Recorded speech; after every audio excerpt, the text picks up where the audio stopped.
Alrighty, I think we are hopefully live when my thing loads on my tablet. Fabulous. I should probably sit up in my chair. Already starting off, posture's absolutely rubbish.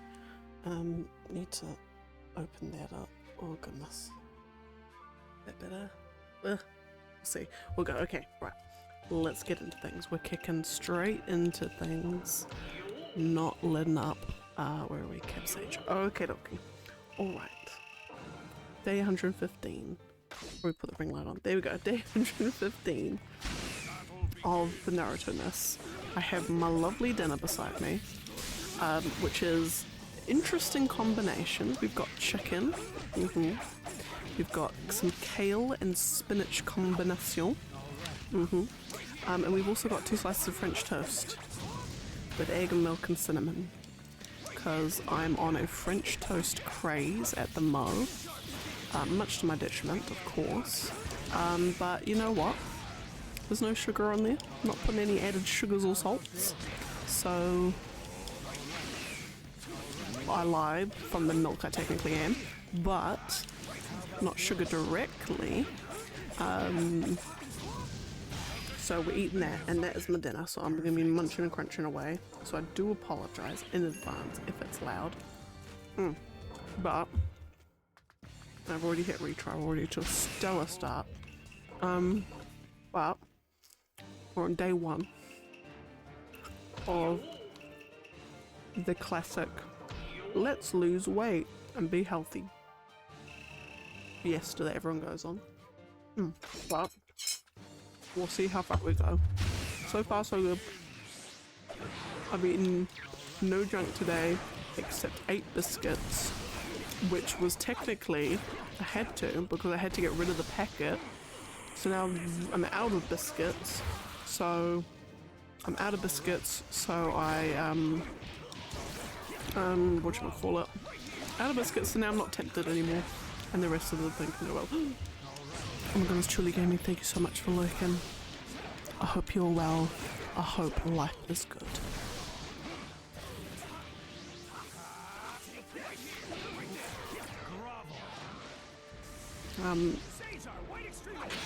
Beans, that's probably overkill. But yeah, so we're gonna see how I go. I've even downloaded an app called Lose It, which technically I downloaded ages ago, like about 5 years ago. 5 years ago? Just under 5 years ago. Me and the boy, it was actually when he moved in with me, so about 4.5 years ago. Me and the boy went on a you know, let's lose some weight, let's do some stuff. And actually went pretty decently. I went on the keto diet. We were going to the gym regularly. I actually lost weight. It was crazy. It was amazing. And then I don't know exactly what sparked it, but basically we moved in. We moved into another flat. Worst flat we've ever lived in our lives. What was it? Yeah, worst flat we've ever lived in our lives. But then again, we'd only really lived in 2, so there's 50-50 which one was the worst. Anyway, long story short, we stopped going to the gym and eating healthy. We just had the worst living condition. We were packed into a tiny room, probably about a third the size of the room I'm in now. Both of our stuff in there, my goodness, it was mental. We lived with someone who, to say I despise would be an understatement. I have never disliked someone as much as I've disliked this person. Anyway, and also, this person was a bit of a gym freak, but like the bad kind of gym freak, where they would just talk, all you'd hear is just them judging all the other people in the gym. Oh my god. There was this guy, and he was lifting, and I just went over and I lifted more than him, and he was just looking at me like, oh my god. And I'm just like, I don't care. I really don't care. And it killed all motivation to go to the gym. I started to hate the gym. I mean, already took every fibre of my being to go there anyway. Every ounce of willpower, but that just completely destroyed whatever shreds of willpower I had left. And it's been a struggle ever since to get back into it. But we're gonna try, because technically, I do have a couple of life updates actually. Yeah, no, I do actually. But next year in September, me and the boy, we're gonna go see Iron Maiden in Auckland. Oh my goodness, so excited. And I do have an Iron Maiden shirt, but it's a bit small. And I used to fit it, and it's a bit small, and my tummy is a bit pudgy, and it pokes right out, which is why it's small. So my goal is to fit into my Iron Maiden t-shirt in time for the concert. We'll see how I go. I have a goal weight. Whether or not I actually look the part, even whether that goal weight's enough, we'll see. Because I was about 10 kgs lighter the last time I was in this shirt. 10 kgs lighter than the goal weight. So yeah, so it's just gonna be a fun time. But also exciting. It's gonna go see Iron Maiden. Favourite band ever, oh my lord. Second time I'm seeing them. First time the boys seeing them live. And it's gonna be lovely. It's gonna be great. But anyway, but also not only because of the Iron Maiden stuff, but obviously, you know, lose weight and eat better for health, not for looking good. That should be the rule everyone adheres to, and it's taken me a long time for me to change the mindset. You eat well and you exercise for health, not for appearance. Obviously the appearance is a strong, you know, advantage. You know, everyone's happier, looking healthier, but it should not be the primary reason. Someone who struggles, well, he has struggled and still does struggle a little bit with body image stuff. Trying to shift that from as your top priority is difficult, but it is better for you mentally.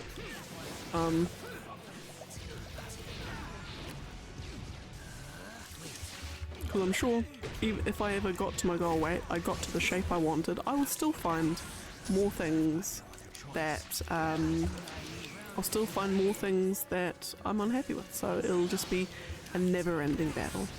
But anyway,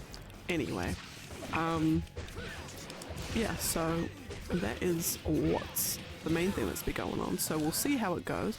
It also means, and further cementing why ice cream is the best dessert ever, basically the best food ever. I could still eat ice cream because there are healthy ice creams. So I don't even have to cut out my favorite food either. There are low-fat, low-sugar ice creams. In fact, there's one brand in particular which is heavenly. Oh my goodness, so delicious. And so I gotta eat that. It's hella expensive though, but I'll pay any price for a good ice cream. Like seriously, I would spend like the $5 grand or however much it is to buy the world's most expensive ice cream. I would do it. I would save up specifically for it. So drab.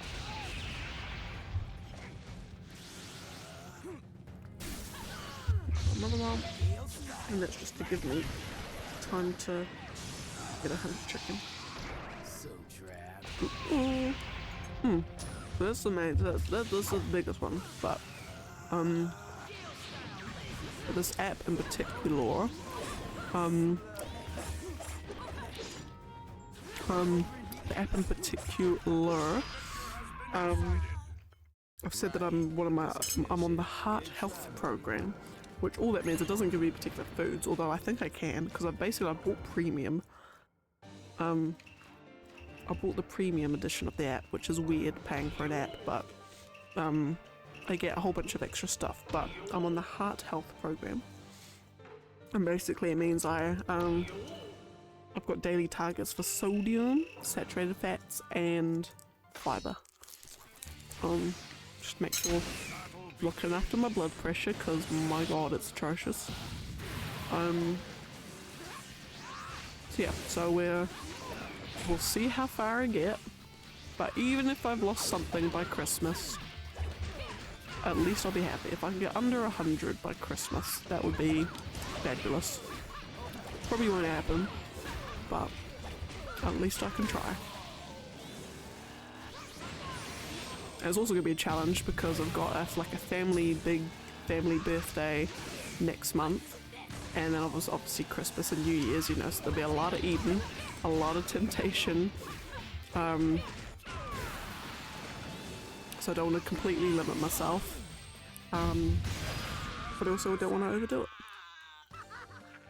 They always say the biggest challenge with, like, you know, eating better and whatever, biggest challenge is family and the social pressure of needing to eat, you know, large quantities of food or just eat the same thing that the family's eating.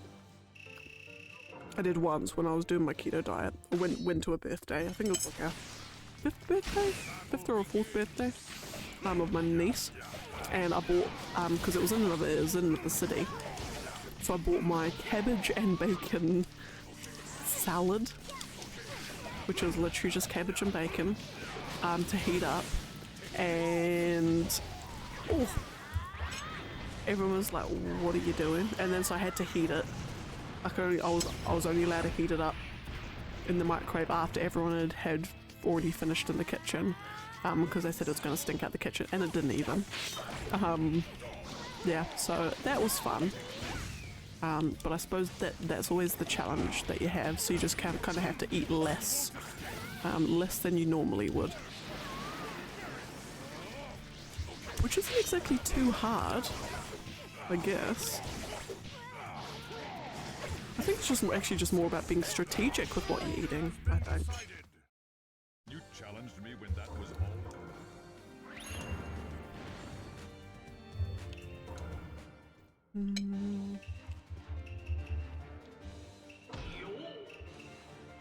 Okay, are we actually flying through these? I think we are. This is fight 10, isn't it? Yeah. Yeah, we are. Oh my goodness, we're flying through these.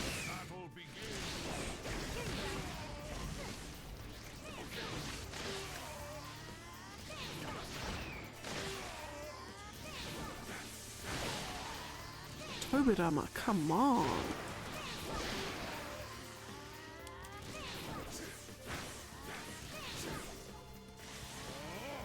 Here you go.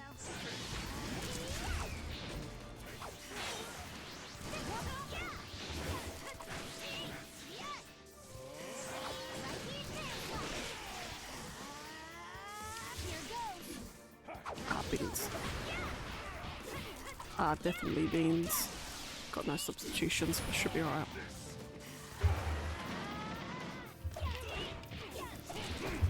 There we go.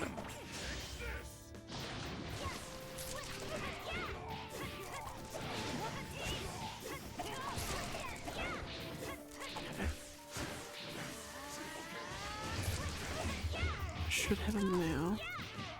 Maybe no. Okay. Should have him on the next one. There we go. Lovely. But anyway, so that's that. It's a life update with the healthy eating. I can still have my cups of teas. Still have my ice cream. Although being a bit smarter with the ice cream. And it should all be good. It should all be fab. Yeah. And then I've just got to sign up to a gym again. Be consistent, which is going to be the hardest part. The #1 hardest part ever. But if I can do it, then I can do it. I've done it before, I can do it again. Although when I say I did it before, even then it was a struggle. It was an absolute struggle. But I found we may have found a gym in the town that we live in, that has hardly anyone there. So that will always be a bonus. Help with some of that gym anxiety.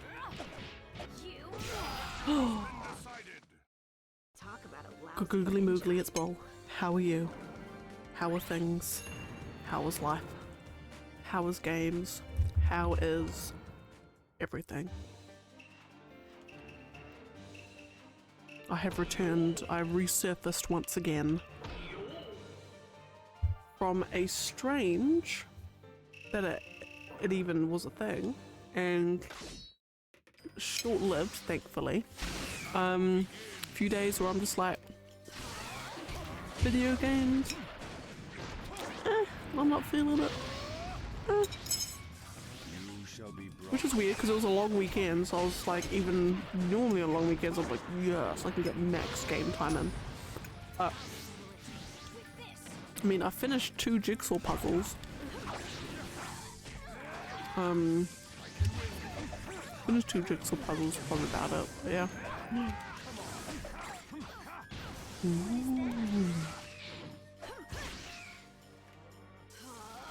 I'm glad I've added it to the list then. Oh, exciting. Exciting. And because did you play the... What was that? Cry Machina? Was it? I think I've got that name right. I'm not sure. Probably got that name wrong, but yeah. Because did you play that for a little bit as well?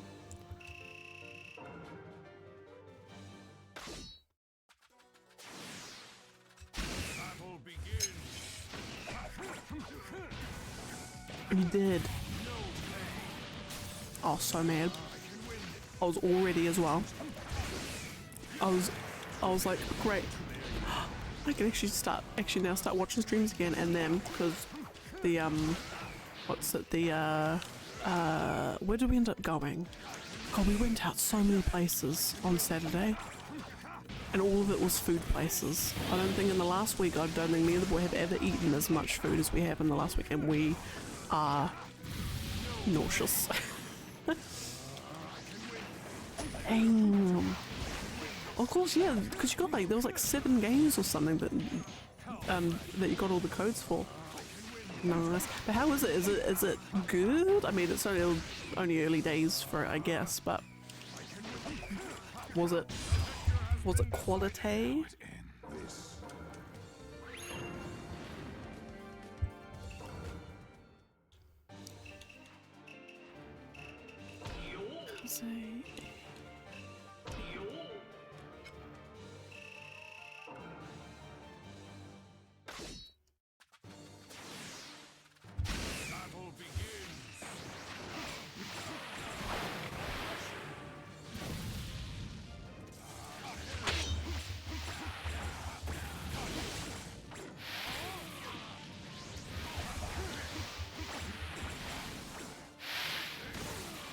Not good. Fair. Fair. Oh, nice. Well, I'm glad that one's going good. Because I was having so I was looking more into it when I was adding it to the list. I'm like, so it's tied to the other, and I'm gonna get the name wrong. I'm gonna give it a go. Utawarerumono games. Probably I've missed a syllable there, but anyway. And I'm like, god damn, I've got to add them all to the list now too. But hey, good games are good games. Can never get enough of them.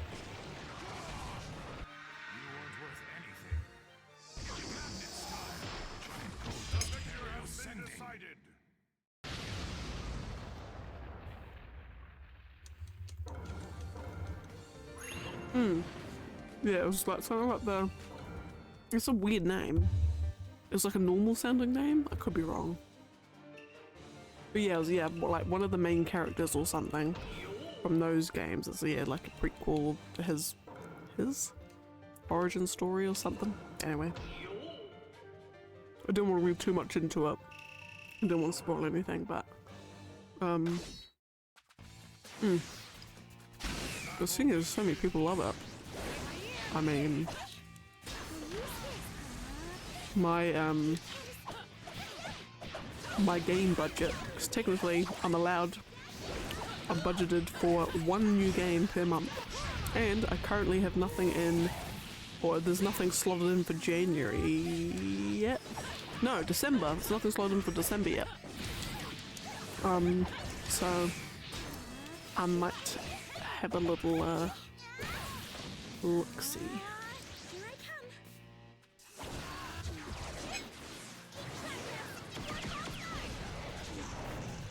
Mind you, I haven't actually bought anything in October. But I'm also out of money too. It's payday on Friday.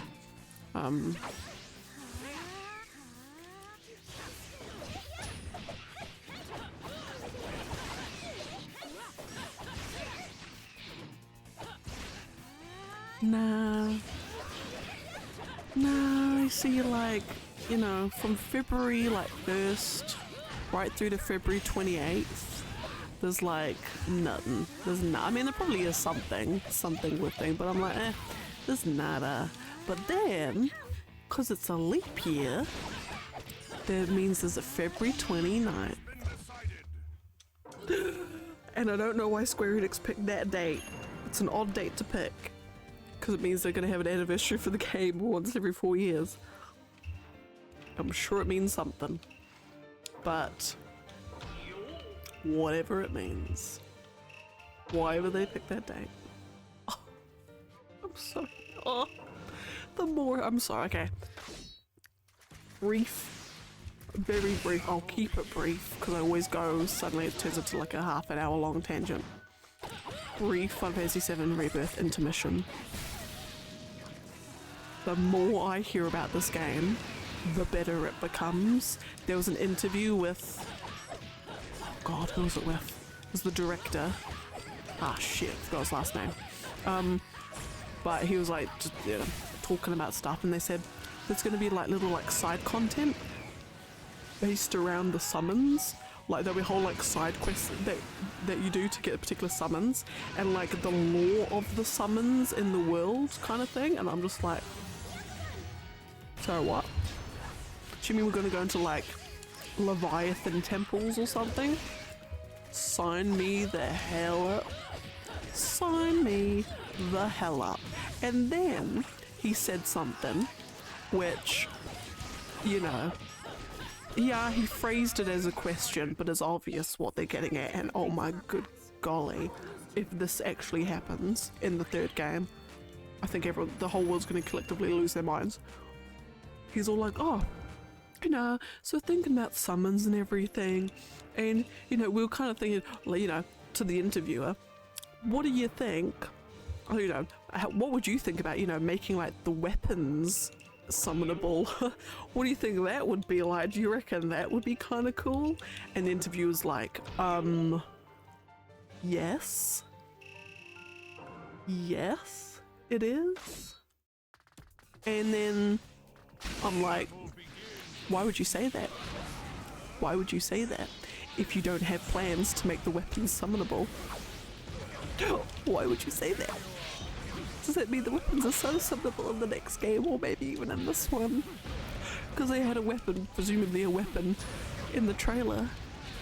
Oh my god, are we gonna summon Sapphire weapon to fight the final boss? Square Enix, why do you do this? Why do you do this? Why? Why? Why? Why? Were you gods? You absolute legend. Oh, yes, not the Final Fantasy 15 like actual weapons. Although that was pretty cool. I do actually like that. Everyone say what you want about 15. I love it, and I think the armature, I thought it was pretty neat. Could have done more with it, but it was pretty cool. But yeah, those weapons. Oh, we just found this random like red material on the ground. Oh, it's a summon material. What can we summon? Oh, emerald weapon just pops out. Wreaking mass devastation. Um,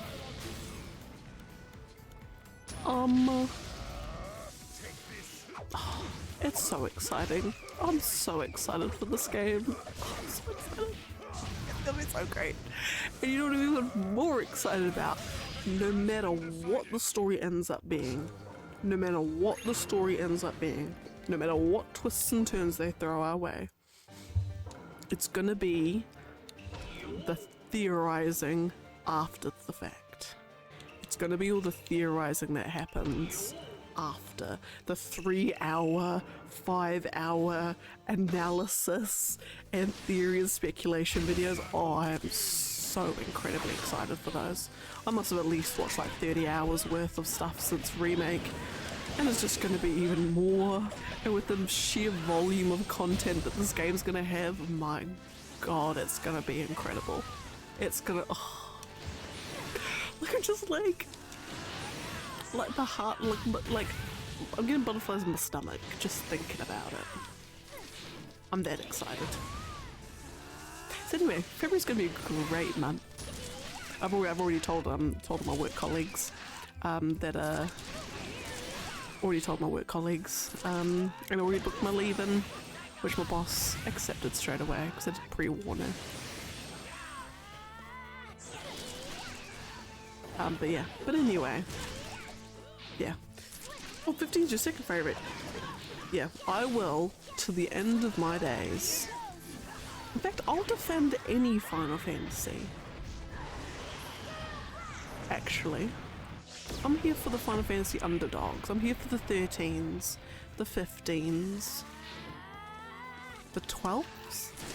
For some reason 12 seems to get a rap. Sometimes even 8. I'm here for all of them. I'm here for them all. Except 6. Having played 6, maybe I need to dwell on it a little bit more. Because I've only finished 6 recently. I probably need to dwell on it a little bit more, but I'm like, it's alright. Like, it's alright. The villain's actually the weakest part of it, to me. Is it? No, Terra's the weakest part of me.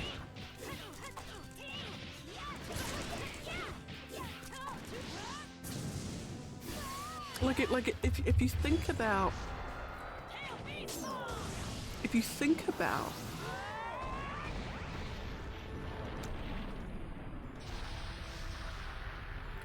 the Final Fantasy villain and main protagonist. Oh, actually no, I was gonna, no, never mind. I'll cut that train of thought before it goes on because I've just come up with more examples. But generally they're like very much the antithesis of each other, like Cloud and Sephiroth. They're always like the best Final Fantasies are, the best Final Fantasies I find are the ones with the villain and the main character. There's a strong connection between the two of them. Whether, you know, Cloud and Sephiroth, Zidane and Kuja, Tidus and, I'll say Sin, but I mean the other one,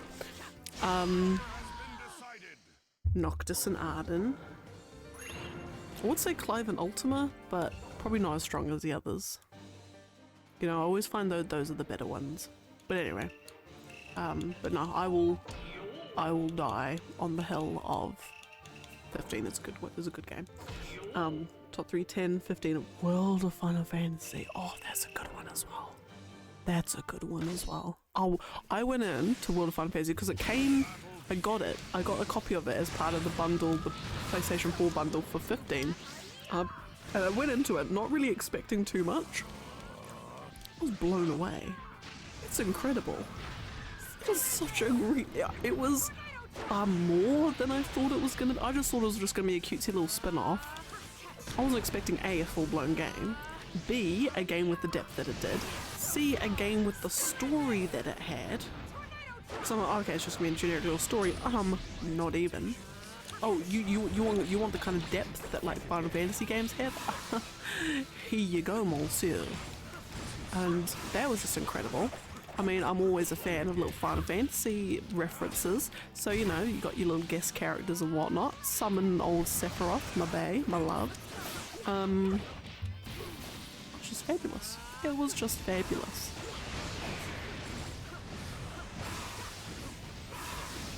And the whole like making Rain and Lan like big and small. Oh, I can't remember what their names. Minikin and something else. The other big one. Like that was neat as well. I think I kept them in Minikin form most of the time. I think, but and then the whole like stacking thing. It was that was a good game. It was fabulous. Yeah, I do remember crying at the ending. It was just For anyone who hasn't played World of Final Fantasy, please do yourself a favour and go play it. Because you got references to other Final Fantasy games. I'm always excited for references. You got references, you got characters, you got the little, you know, just you just got it all. You just got it all. You want Final Fantasy Pokemon? It's probably the closest thing to it at the moment. So there you go.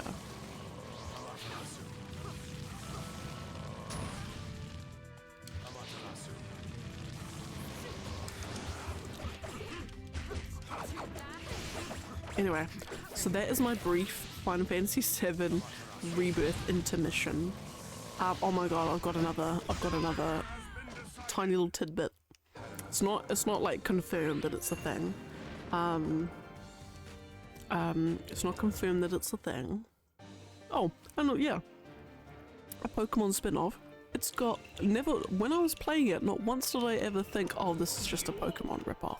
It's got so much more uniqueness to it that it's not at all like a Pokemon spin-off. So like, they can just bug off.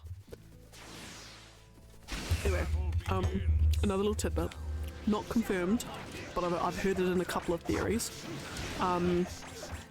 is the naming of the intermission. The Final Fantasy VII intermission Yuffie DLC. Why is it called intermission? Couple of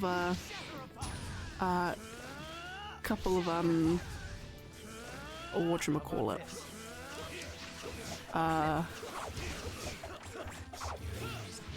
couple of sort of like, it's like a double entendre name, a little bit, double meaning. Obviously intermission, Yuffie and Sonon are on a mission, you know, to infiltrate Shinra HQ, so you know, it's a mission. But it can also mean, where else do you see intermissions? You see them at the theatre when you're watching a play. You may ask, what's the significance of that, you know? It's like, Intergrade was the 7 like edition that came where they sort of like revamped some of the graphics and stuff and gave like performance mode and included the Yuffie DLC, but the DLC in and of itself is called Intermission. I get the two mixed up all the time, and I need to like, I make a point to myself to be like, gotta remember this intermission, because it's crucial to this theory. It is a crucial piece of information, because you're all like, you know, intermission of a play. Okay, well, it just means that like remake and rebirth are like the acts of a play, and you know, Yuffie being a DLC is just, you know, the little bit in between. Well, it would, you know, if it was any other Final Fantasy, sure, that makes sense, you know, that's all fine, but we're not talking about any other Final Fantasy, we're talking about Final Fantasy VII in particular. And so a play, an acts, has so much more significance when it comes to 7, because the world of 7 actually does have a play called Loveless, which is super duper, I don't want to say important, but for anyone who's played Crisis Core, you'll know, like, bloody Genesis, his whole bloody character's literally just defined as the deck of Loveless. But and this whole thing about, you know, thinking about the gift of the goddess and all this sorts of stuff. I mean, they're weaving in everything into this rebirth stuff. So the whole, like, you know, there's a lot of, in remake, there's a lot of, I mentioned this, especially when it comes to Jessie, there's a lot of mentions about like plays and theatres, like she's always wanted to be an actress on the stage at the Golden Saucer. There's a line from Biggs? No, Wedge. There's a line from Wedge where he's all, you know, when it comes to Jessie, like, life's the play and love's the stage? Or love's the play and no, life's the play and love's the stage. Something anyway. Lots of like theatre sort of lines thrown out, like acting sort of based stuff. And then you've got this DLC called Intermission. You know, the interbit between acts of a play.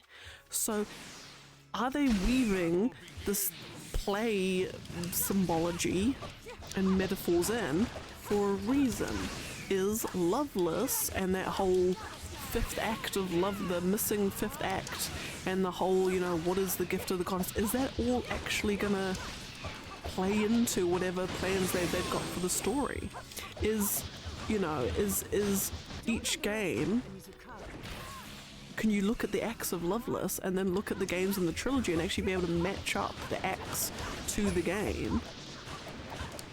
And which does that give us hints for what's going to be in the third game? Who knows? Who knows? All I do know is, whatever it all is, what? That's bollocks. Sorry. All I do know is, whatever it is, I'm very excited. I'm so excited. Anyway, that ends my little tidbit of unconfirmed but speculated Final Fantasy VII goodness. And yeah, that's pretty much it.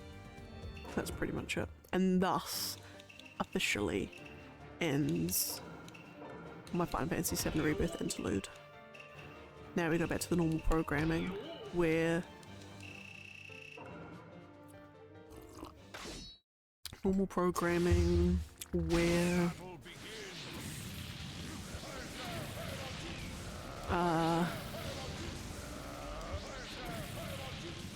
what else have I got to talk about?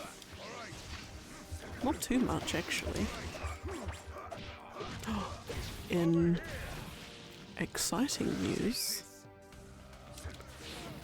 the boy's brother moves out half-ish next week. He said he's like half moving out. Don't know why it doesn't just full move out. It's moving out like next week, so I don't have to wait another whole month and a bit until he moves out. So I'm very excited about that. And I'll say no more beyond that. And what else? Oh, there's something else. I've got the Iron Maiden tickets. I've got the healthy eating, which I haven't even finished my dinner yet. And I've realised the camera makes me look like I'm like hunching over like a little goblin. Is that better? No, that's worse. Sorry, I'm just going to adjust the camera. Oh dear. Sorry. Ooh. That better? That's better, I think. Maybe.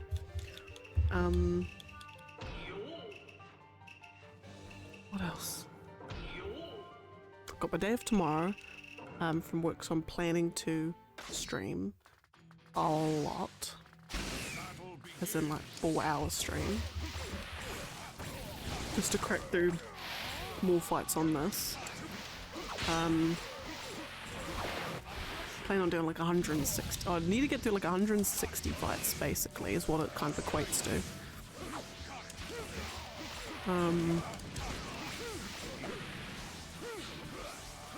We'll see how that goes. What else is there? I feel like there's something else. No. There's like nada else.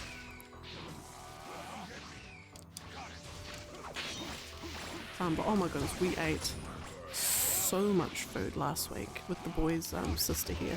She has just got a black hole for her stomach. We go out for a big breakfast on Saturday morning, and then within like an hour and a half of coming back, she's already hungry again. And then so after eating a big meal for lunch, then she's hungry again, like an hour later, and then you eat that, and then you're hungry again, and then we go out for a big dinner, hungry again. It's like, oh my goodness, girl. And it was like that. It was like it's, you know, the girls we get the odd days, you know, in the cycle where we just get quite peckish, and it's like no amount of food will satiate us. But then you kind of get over it. Well, no, sorry, it's not a matter of getting over it. Then that part of your cycle passes, and you're going back to like eating bugger all. Not really, but you know, you're not getting the insatiable cravings that you get otherwise. But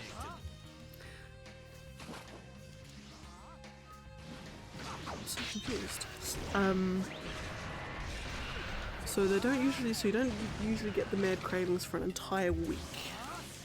Because it was literally like an entire week's worth. So that wasn't fun, trying to keep up with that. Put on like 3 kgs, probably 5, just from that alone.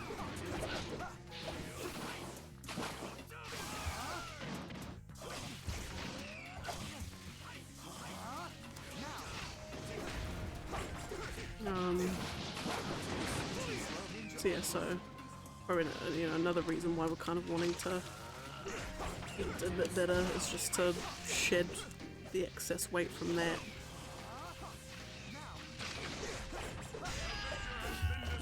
So that just means next time she comes down, because undoubtedly she will, and I'm almost thinking she might even come down at the end of the year.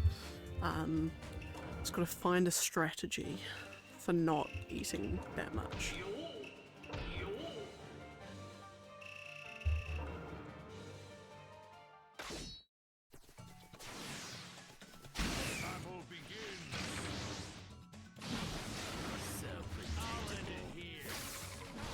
Yay, great. Okay, this Kunko one's already going fine.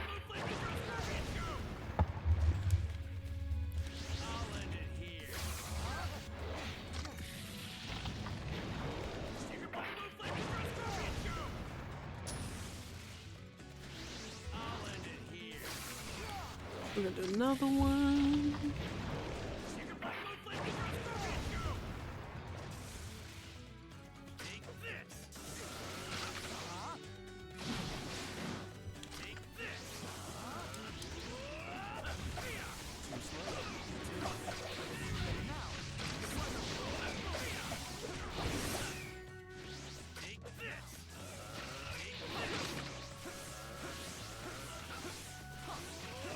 Oh, another thing that I'm doing actually as part of my thing, and I will get a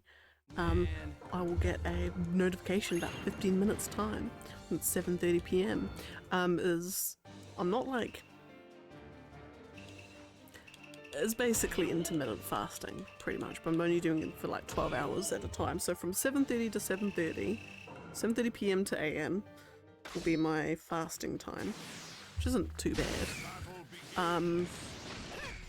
But basically I'm gonna get a little notification, and the cute thing that this app does is it calls it like kitchen closed. So like, you know, think of it as like the kitchen's been closed at a restaurant. So I'm gonna get a little notification about 15 minutes saying the kitchen is officially closed. You cannot eat anything else today except drink lovely cups of tea. You're only really meant to just drink water. You're not meant to consume any calories basically. So you'll probably have like green teas and things. But I haven't finished my dinner yet, technically. I've got a little bit of chicken left, a little bit of chicken on a fork, and about probably a bread's worth, 1 slice worth of French toast. So if I don't finish it now, then I won't be able to finish it until tomorrow. But I'm full up, and that's my body telling me I've had enough. So I've just got to hope that if I do finish it now, I don't get peckish later on in the night, which I should be fine. Should be okay with. The only problem that me and the boy have is, because our portion sizes do tend to be on the larger side, it does mean that when we do, you know, stop eating as much, our bodies just are just like, whoa, what the hell are you doing? You're not eating anything. I'm just gonna just make your tummy grumble like mad and make you feel like your whole like stomach's caving in. Which is a struggle mentally, but we get through it. So I'm not looking forward to that, but I should be okay. I'm within my calories, which is the main thing. So we'll see how I go. And that's even after eating 8 hundreds and thousands cookie time biscuits. No, not cookie time. Hundreds and thousands kitty biscuits. No, that sounds like kitty biscuits. Hundreds and thousands little pink cookies that have got nice pink icing and hundreds and thousands sprinkles on it. There we go. I mean 8 of those.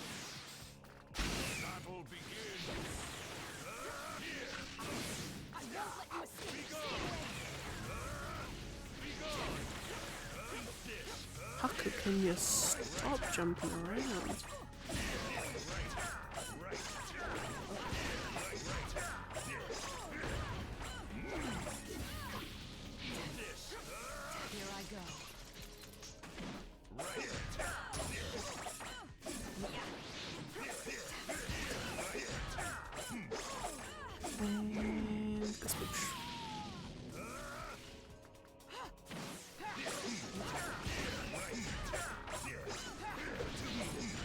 Lovely, easy peasy.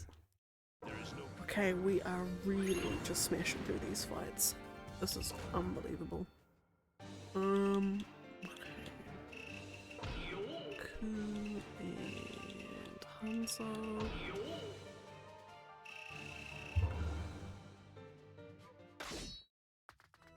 Then tomorrow for breakfast, so even though it's my day off, there's a team breakfast at 7:30 in the morning, so it's not exactly late. So I'm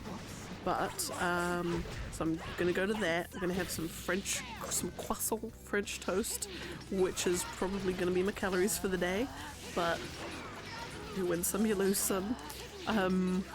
Which just means I've got to be a bit smarter throughout the rest of the day. I didn't actually think about that. It just means I eat less the following day. Just means I probably eat less for lunch than I was planning to. We'll see anyway. But that's gonna be nice. That's gonna be delicious. And then tomorrow I've got to go. I've learned all about microwaves-ish. I've learned about waveguide covers and microwaves. That reminded me, for some reason, that breakfast, no, not for some reason, the breakfast reminded me of that, because after the breakfast I've got to go to this appliance store in town and see if they've got spare waveguide covers for our microwave. Because so the microwave we have, I haven't used it in like 8 months. The boys' nan got it for us as a present when she was staying here in January. Feel so guilty because we've used it like twice. The reason why we haven't used it since is because we'll sort of, it's brand new, so obviously there's going to be like, as it's sort of going through its thing, there's going to be like smells coming from it just as it sorts itself out kind of thing. So the boys like, oh, something's weird in the microwave, like something's burning or something's sparking or whatever. It wasn't. So we open up the microwave and he's like, oh look, there's packaging still inside it. And I'm like, what do you mean packaging? He's like, well, there's this cardboard thing. I'm like, oh, I think that's meant to be. He's like, no, it's plastic. So pulls it out, rips it all in the process as he's trying to whack it out. And I'm looking at it, I'm like, it's shiny. I'm like, don't think we were meant to pull that out. He's like, oh, and I'm like, yeah. So I googled it. I learned all about waveguide covers and why they're super important in the microwave. They stop grease getting onto the magnetron. I just think that is just so incredible how there's a part called a magnetron. I'm just like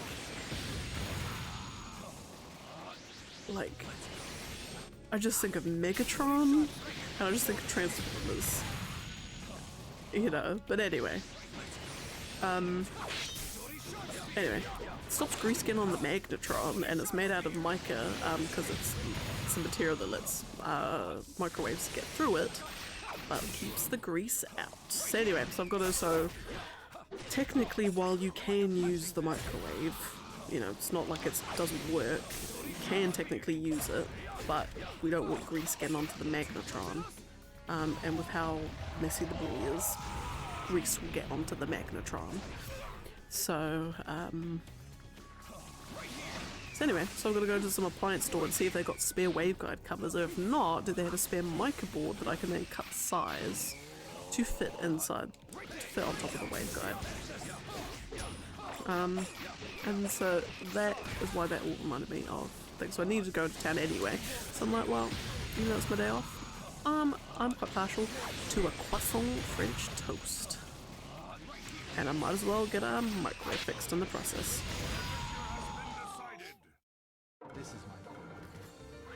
So that'll be me, and then after that come home, have something to eat, and then stream for like 4 hours until the boy comes home, and then what? Do something. Probably some more jigsaw puzzles or something like that, maybe. Potentially. Oh, Uncle Rich. Hello. Welcome. How are you? How is life? How far in Naruto are you and Ashley up to? I'm sure to say how far into Naruto is Ashley up to.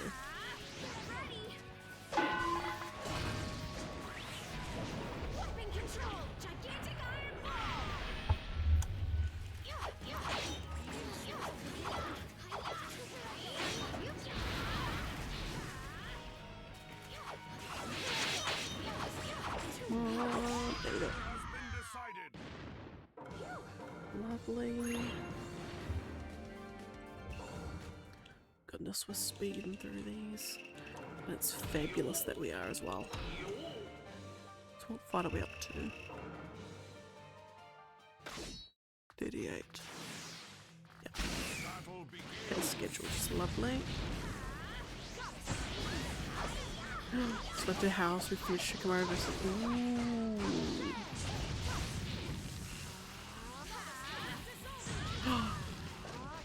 Now, I was gonna say, no, actually, I was gonna say, so I have the normal answer to the normal answer to the question. Actually, no, 2 questions, one normal, one 11-year-old girl first. One is Sasuke's best outfit the black one, like the one-piece jumpsuit? Or is Sasuke's best outfit the one where he's like Kakashi's like sealing the curse mark and he's got, yeah, it doesn't have a top on.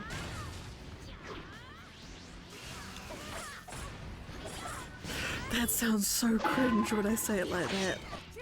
Oh, I'm gonna say the black one. I'm so sorry. That's why I preface that with 11-year-old girl first, not 27-year-old girl first. Anyway, I'm so glad. I'm so sorry. Yes.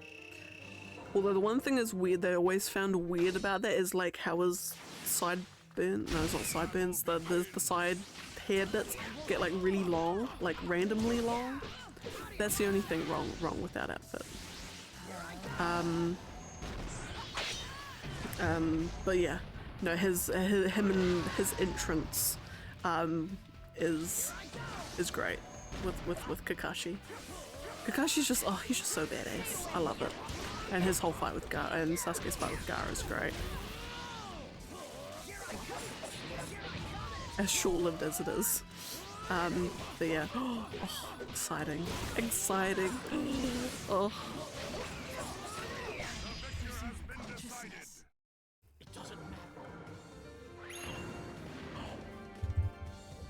Ooh.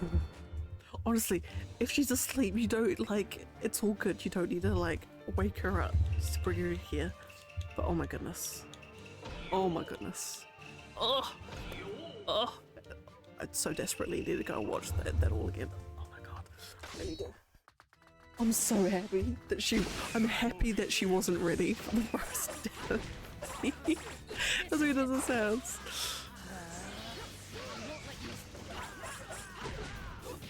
fair. I always thought there was something iffy with him. I never liked him. So I'm just like, ugh. But, you know, but fair.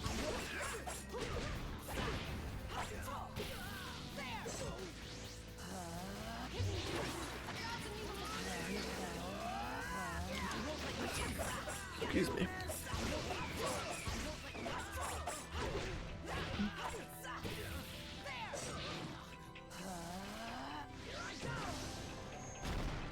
I'm just so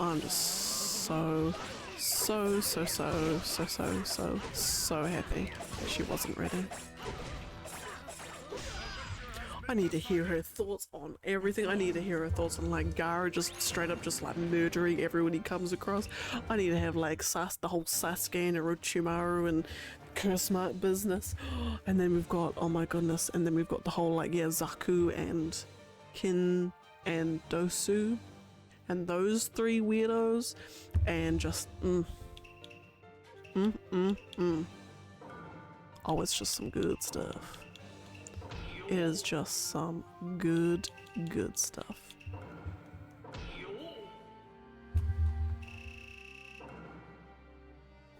And then like, Kiba and Shino and Hinata, it's just like tailor-made for them. They're just like, yo, we are three like surveillance ninja. Like, we are good. Like, we got this.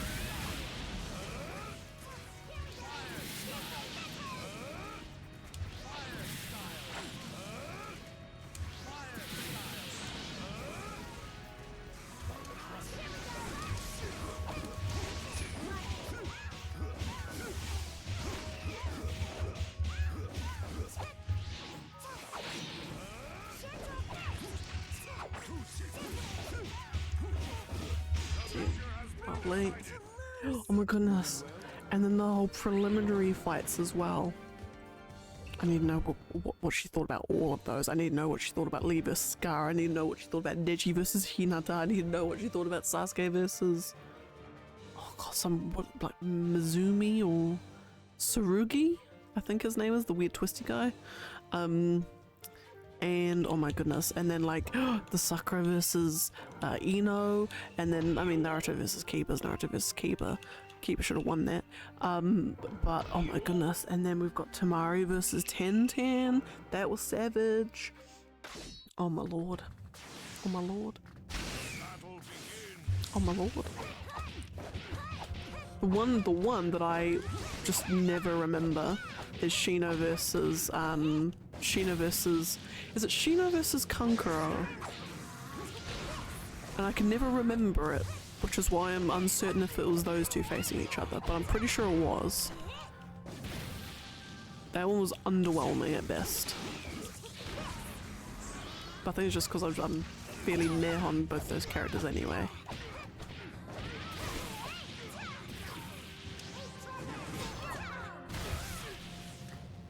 Her least favorite was Tamari fight. Interesting. Tamari versus Tenten. Hashtag justice for Tenten. Hashtag more screen time than Tenten. What?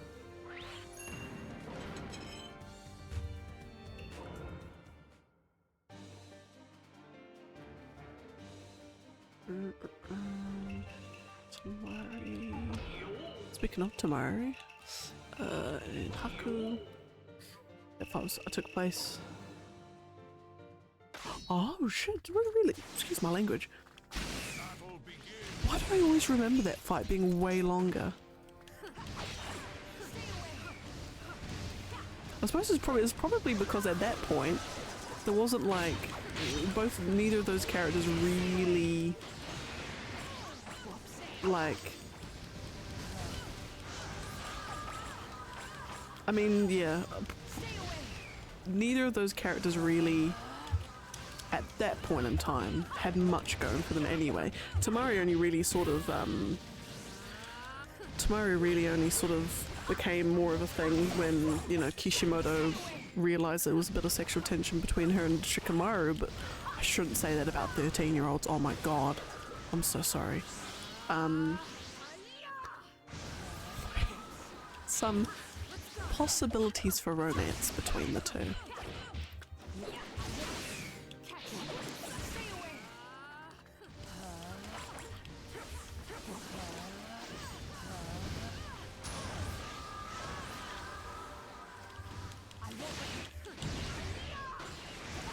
I really do need to make that like an action. I'm gonna make that hashtag like go viral. More hashtag more screen time than 1010. Hashtag justice, and then followed up by a swift hashtag justice for 1010. Yeah. Oh, Ash, welcome in. How are things? I hear some things. I hear that your mind was utterly and incredibly and amazingly blown by the Forest of Death, and I need to hear more. And I need to hear everything. I need to hear your thoughts on it all. I need to hear how you have just watched the most amazing thing that you'll probably ever see for the rest of your life. And I want to hear how your dreams are now filled with nothing but the Tune-In Exams arc, because they will live in your dreams for the rest of time. Orochimaru, that creepy mother who is just gross and creepy and weird and just ugh. Yes, we can indeed. And how he's got a really weird obsession with Sasuke that's just a little bit inappropriate. Verges on the inappropriate. Yes, we can.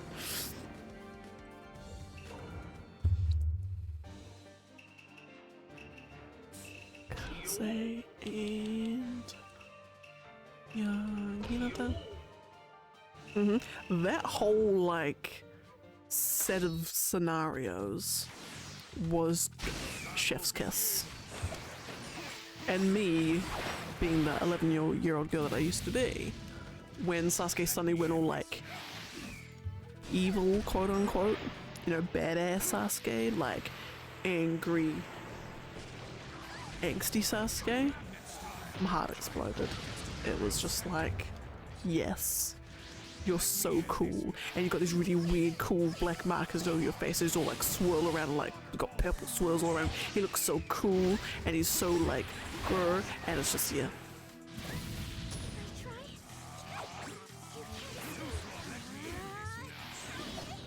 Thank you.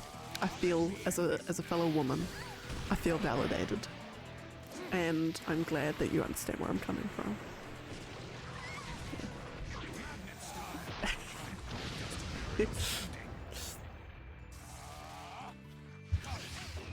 Marco Rich, all you need is just a Sasuke Black outfit cosplay, and your dream will be made. Dream will come true. There we go. Yeah.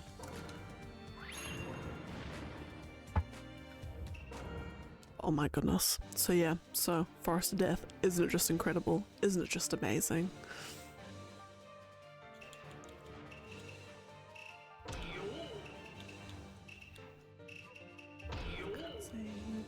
Oh, and then what did, oh my goodness. What do you think about Gaara? I mean, even though you've seen more of him since the Forest of Death, but what do you think about him for now?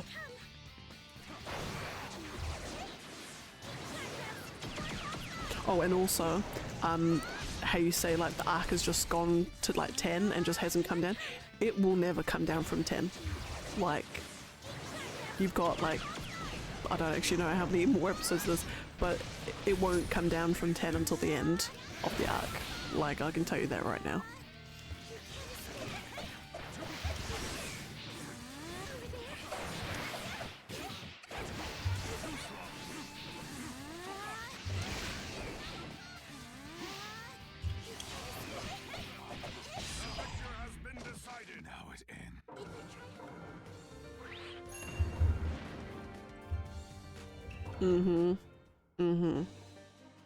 Yeah, it was just like it's that whole like, I think it was the umbrella bit that kind of like made it for me, that whole bit. I just love it. It's just so just like, I don't know how to describe it. you kind of you get like villain moments in like movies and stuff where like they're trying to make them badass and trying to make them ooh so evil and villainous, and then it just comes off as cringe. That was a moment that's like, oh no, they actually achieved that, made him like menacing and intimidating.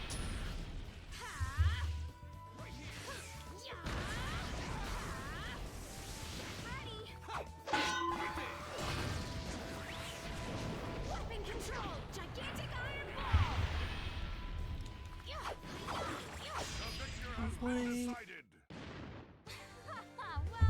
I'll admit it.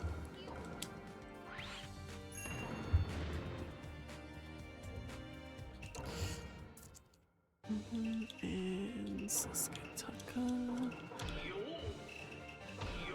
Lovely. And oh yeah, no Mockridge mentioned that out of all the preliminary fights, that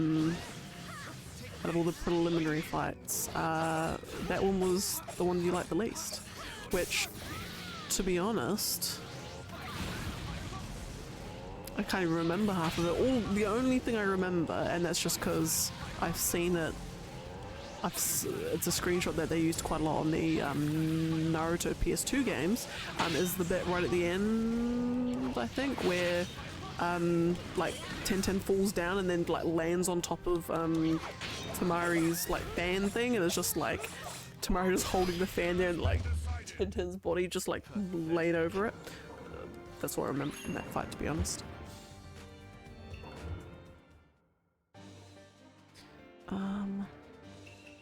Sasuke, Renee, Sharingan, and Toby.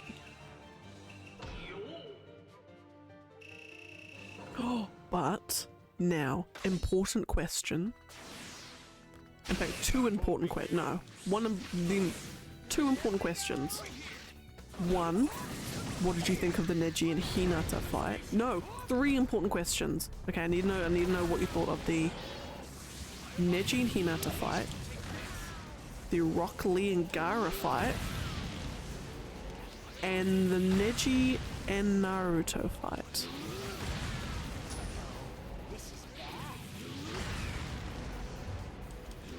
And, unless Michael Rich has already told you, the Rock Lee and Gaara fight is pretty much in any top 5 Naruto fights ever list. You will always see that fight in there.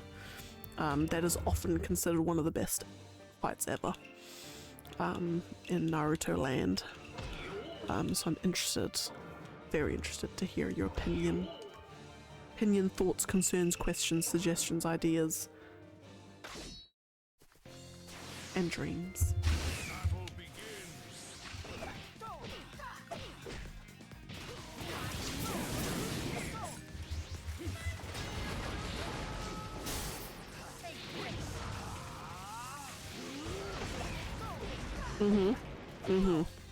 That is all correct answers, yeah. That is all correct answers, yeah.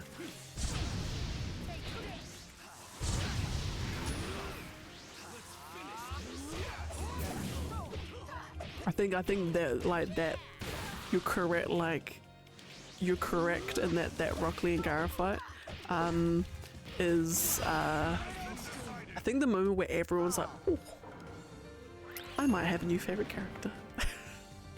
I kind of like that guy. Oh yeah, speaking of Sanin, you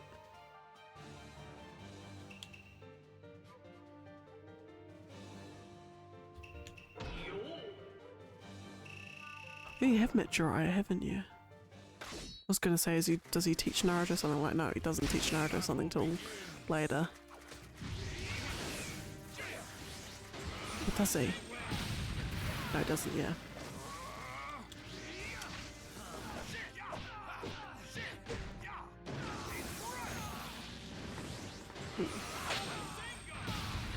Oh yeah, and you'll meet in the next arc, you'll meet I think it's the next arc. Yeah, it is the next one. In the next arc, you'll meet the third signing, who's, they're alright. They're alright.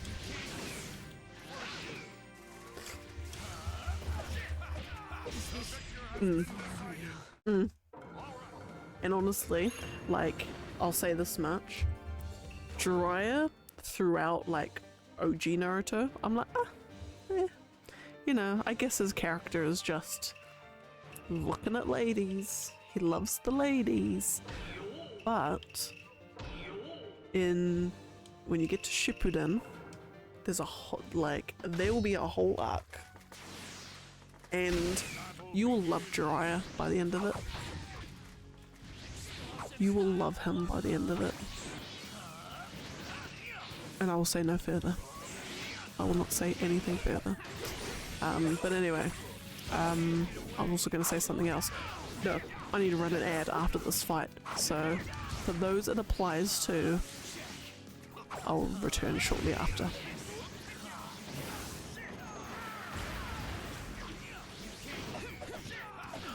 Important question. The most important question on that particular fight. Should Neji have lost that fight? Should Naruto have won?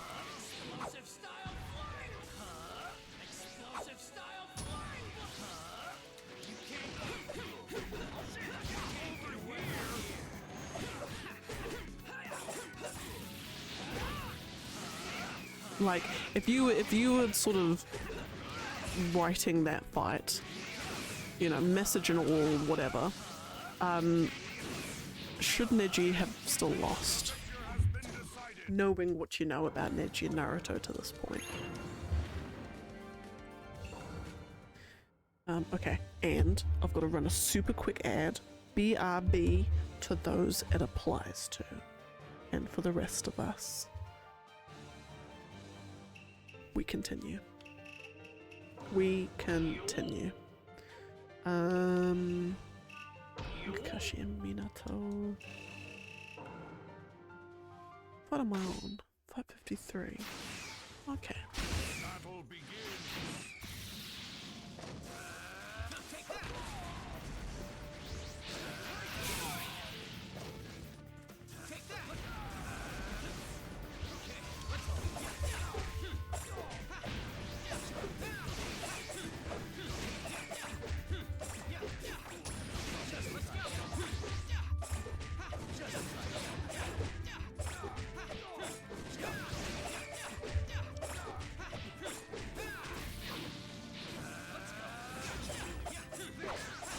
Lovely, jubbly. Fair. Fair, fair. I am of the vehement opinion, and partly I think I'm a little bit biased because I don't particularly like Naruto as a character. I mean, he's but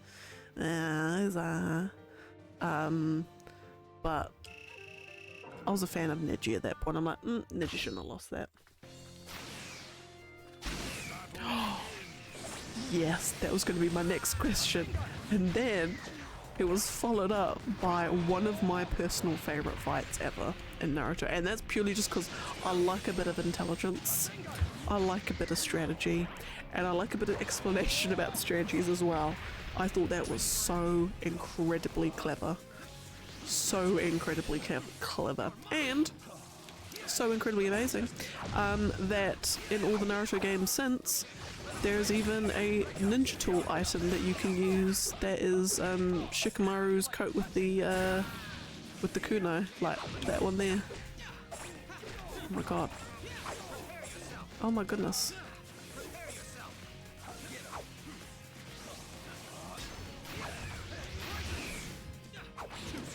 And also, the other thing too that's really like kind of cool about Shikamaru and not really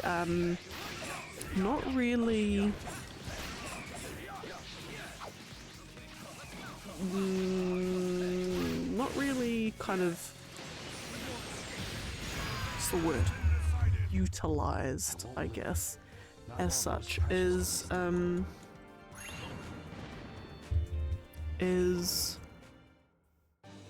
like, it was basically they all kind of realized, even Tamari realizing, oh yeah, as soon as he's like got you with the shadow stuff, like you're done. Like that's it, you're done.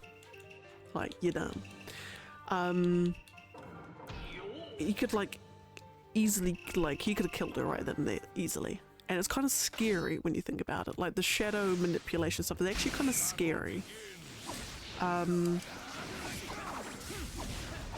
it's never really expanded too much on beyond that. It's never really, nothing's really, never really shown how deadly it is, I guess. Yeah, but anyway. Which then further leads me to the next question. Oh my goodness. You're preempting my questions before I even get to them. It's bad. So, Sakura. At this point in the story. So yeah, she is the smart, you know, especially in Team 7, she's the smart one. You know, she only won to, or I'm guessing Shikamaru did as well, surely. You know, they don't have finished the tuning exam test. Like the actual paper test. You know, she's the smart one, but now Shikamaru is the smart one. So what does that now make Sakura? Do you have two smart ones? Or do you not have two smart ones? What do you now do with Sakura? So, my question to you is, what do you think there might be, if you had to guess about what Sakura is being set up as, in terms of like abilities or sort of what her role is, you sort of, do you still feel that it's very much, you know, she's kind of like the glue that sort of holds that team together, kind of like the mediator, I guess, you know, the support nurse for Naruto and Sakura and Sasuke, or is there other hints that they're throwing your way about what that might be leading up to?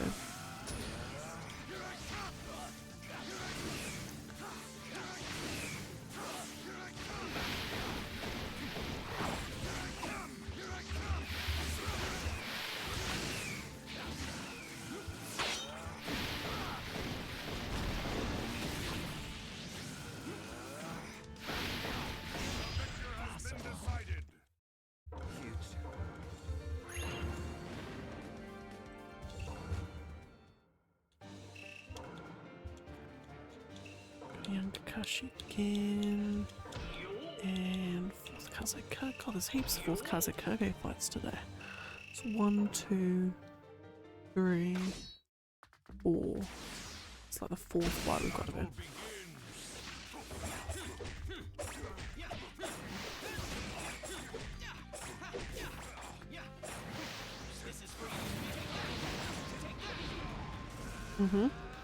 Okay, okay. Yeah, you sort of, yeah, she's basically useless. Completely and utterly useless. I'm curious, I'm really curious as to how your opinion of her is going to change, because at this point in time, oh, actually, it's after the Sasuke and Gaara fight, which you haven't done yet, or you're just about to go into it. It's after that one, and I think I might have prematurely asked you the question. But it's after that fight, she does something small, but she does something that I'm like, oh, okay, that's what her niche will be, and that's kind of what, her sort of thing will become. Which was kind of supported a little bit further by in the early PS2 Naruto games. Her like ultimate attacks kind of supported that a little bit as well. So I'm curious to know actually when you get to that bit, sort of if you sort of pick up the same way I did on what they might potentially be put her towards, but yes, she is very much useless. Pathetic, useless, awful, annoying, undeserving. That's what she is.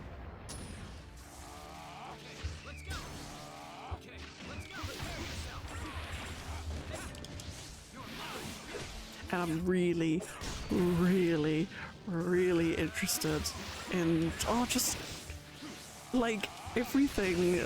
I'm just so interested about. There's gonna like, even though the tuning exams is like by and large like my favorite arc, that's not to say that's what's coming afterwards. Like what's coming your way isn't also incredible. Like all of it is incredible, and you've got so many more characters to be introduced to.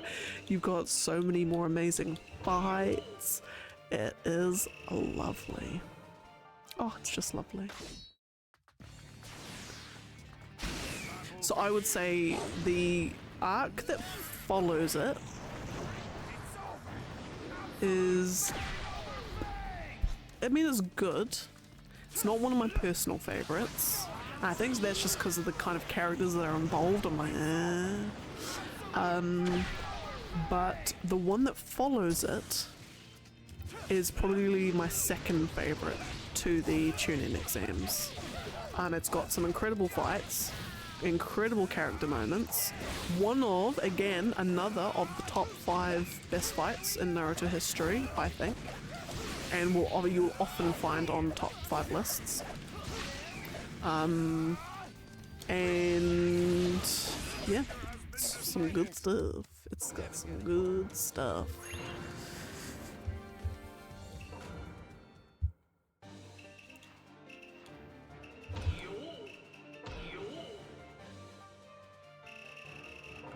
Oh yeah, if you had to guess. Battle begins.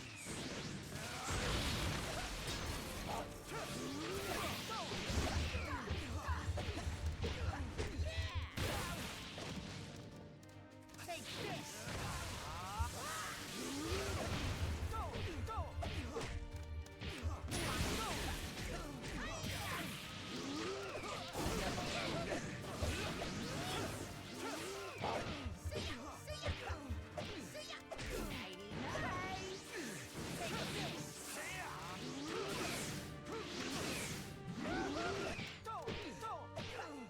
Victor has been decided. Lovely. So nice. Okay. Interesting theory. It's actually a really good theory, I must say. And I will say no more. Because I don't want. Oh, I really don't want to give anything away.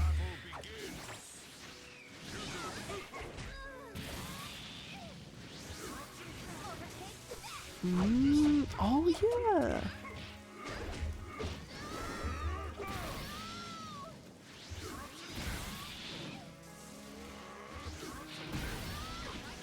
Yeah. Forgot about that detail actually. That's actually quite true.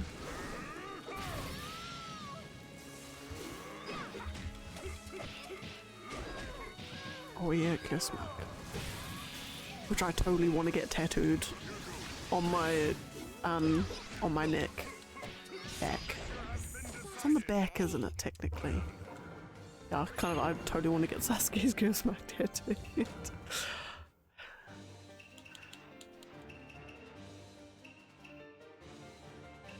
Ain't it just? Ain't it just?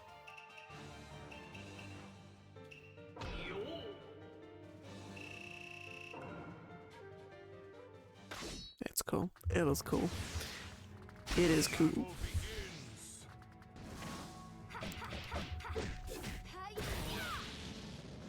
It's really creepy and weird how Orochimaru has to bite the neck of a 13-year-old boy. And he's be like, "Ooh, Sasuke, I want your body." It's like,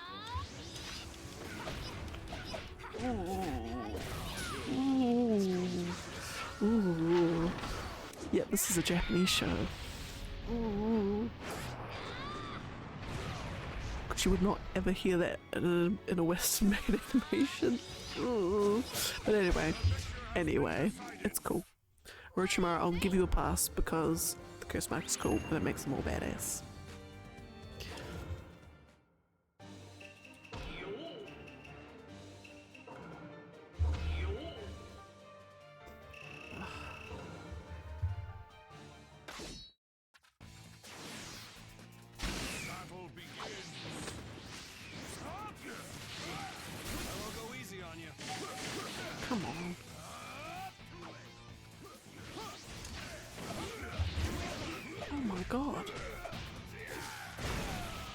squeeze me. I will go easy on you.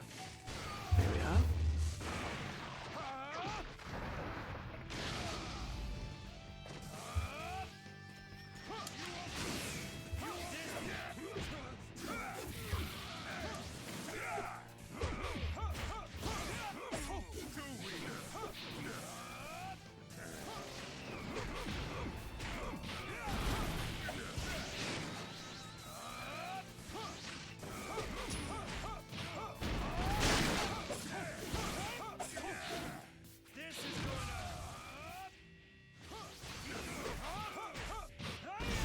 Wait.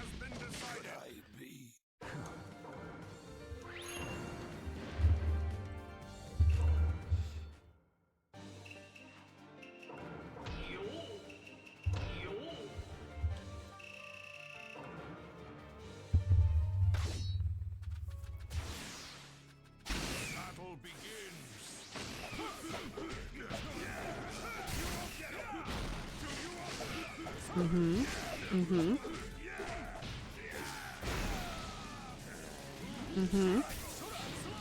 That will be important.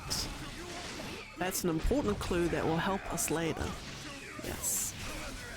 And will in fact become quite relevant soon, actually. I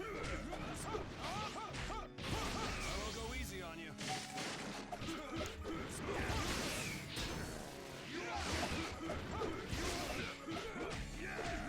All the quests. Oh, I've got about like 20 different questions I want to ask you, like, and opinions and things about characters that you haven't even met yet. And yeah. Oh, it's gonna be fab. Oh, it's just gonna be so good. I'm so excited. The first like encounter with him, I guess. He badass. And it will kind of be like if you've seen Infinity War, the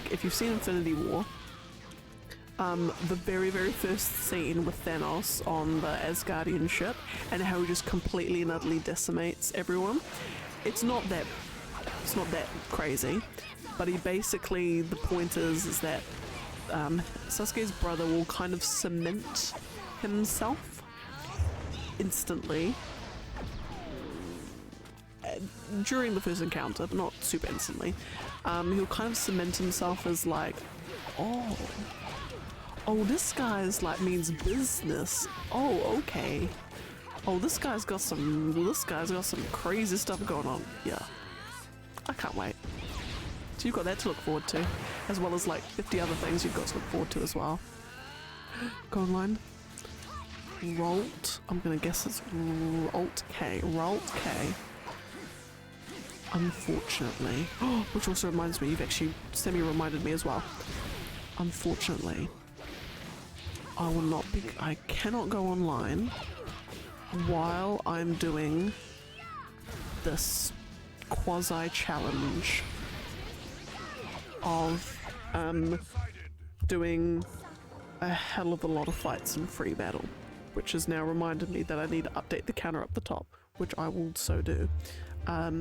Because as you can see, I've now got 1,340 fights to go. We're getting there. We're getting there. Oh my goodness, golly gracious. And I've managed to refine my sales pitch right down to like 10 seconds. What I'm trying to do, if you're like, what the hell even is this? I'm trying to do every possible matchup in free battle, and which is about 11,000 fights. I'm down to 1,300, so that's what I be doing. And so I got no time for online bad matches. I apologize deeply.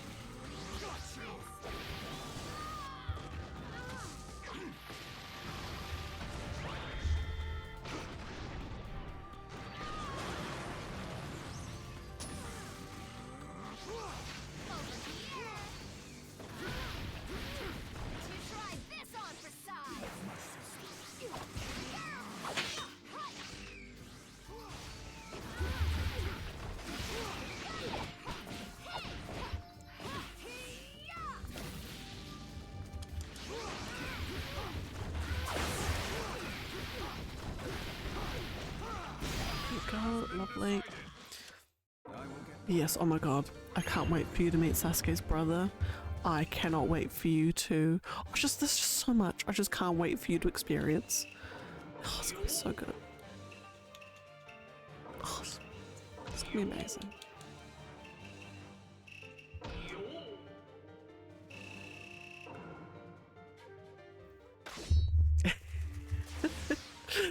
Thank you. It is, to be honest, I even thought when I decided to do it, I'm like, it can't be that many fights.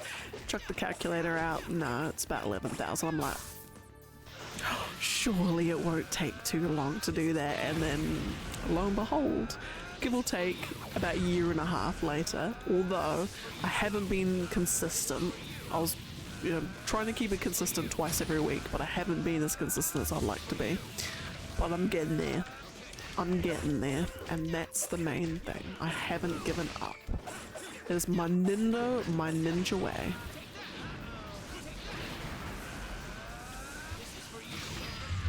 If Naruto cannot give up on being Hokage when he's a little... I was gonna say swear word. When he's a little moron,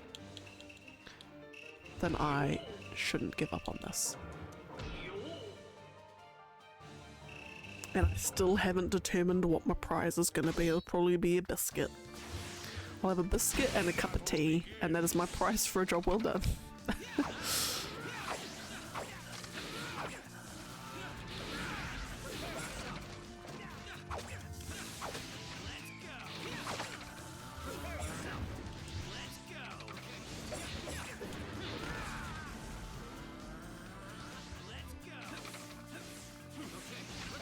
Oh my goodness. Oh, I despise Kankuro.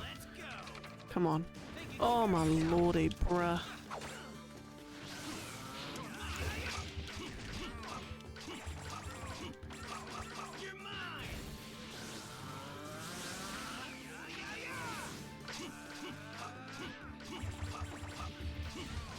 Okay, at least he's not using substitution, which is fine. It's my only saving grace.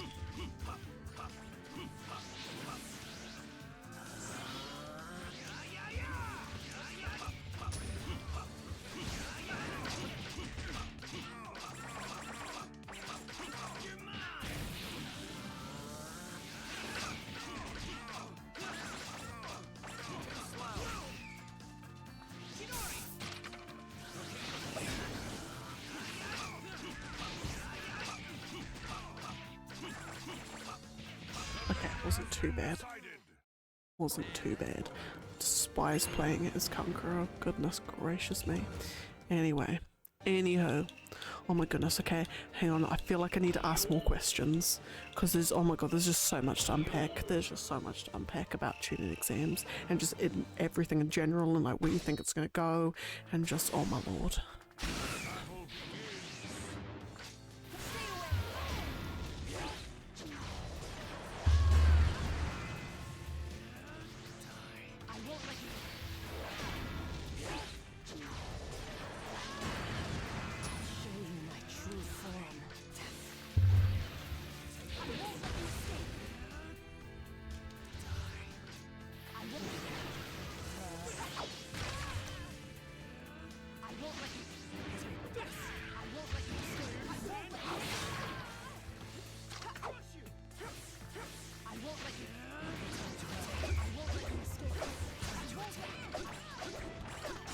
Like,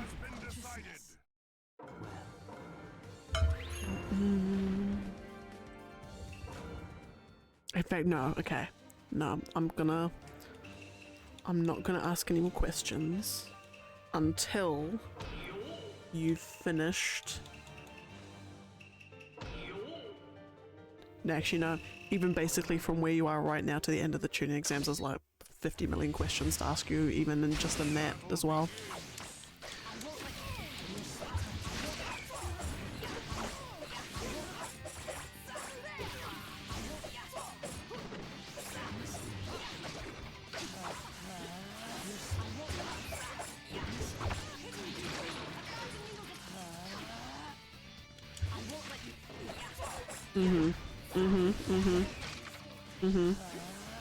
I'm trying to think what happens there. Basically, Naruto gets his thing, his equivalent of what Sasuke will shortly demonstrate. That sounds weird. What does he get? He gets that. We get some more great character moments. We get more introductions to new characters. We get a strong female role model who is completely moral and has no vices at all and is a shining example of hope and justice, and every woman should aspire to be her. I won't say whether I'm saying that sarcastically or not. I might be. She certainly has qualities to aspire to. And what else? Features Kabuto a lot, which I don't like.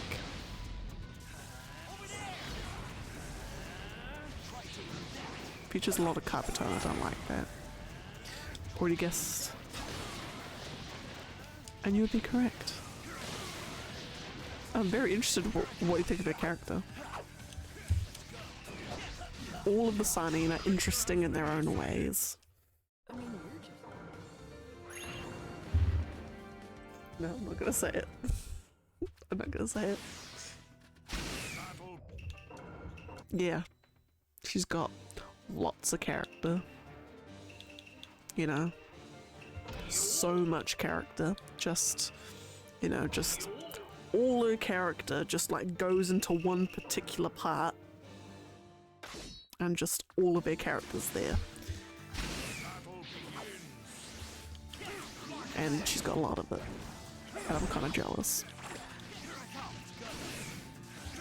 And boys would be jealous of any boyfriends that she had. But yeah. It's anime. There's always going to be one. There's always going to be one. It's an anime.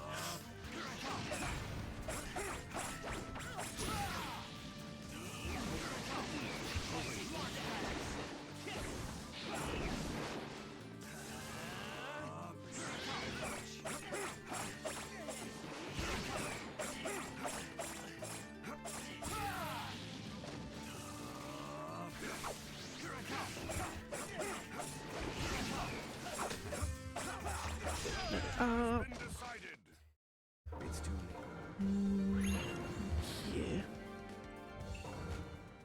Got young Shikamaru and young Choji now. Curious as to whether these guys are going to get a custom scene, but I don't think they will. Even though they should.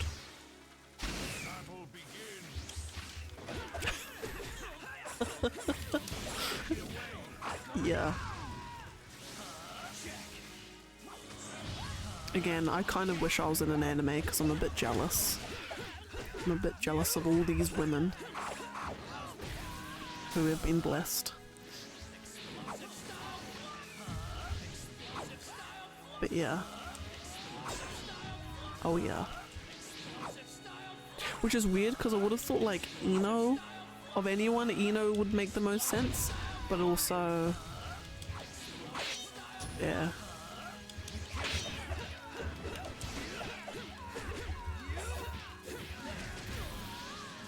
Anyway, as a heterosexual female, I don't pay too much notice, unless it's like shoved in your face, in which case, oh my god. I need to stop talking. I'm just gonna say weird things, and I'm just gonna change the subject because I'm gonna say some weird stuff that I don't mean to sound weird, but it's always gonna come out that way because I've got a really bad habit of it. So I'm just not gonna say anything. But yes, we are talking about that.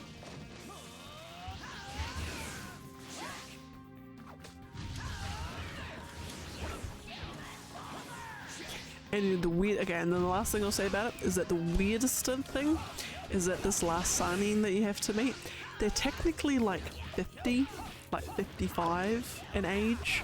Like Jiraiya and Orochimaru and this other person are like 50. So it's weird when you see her.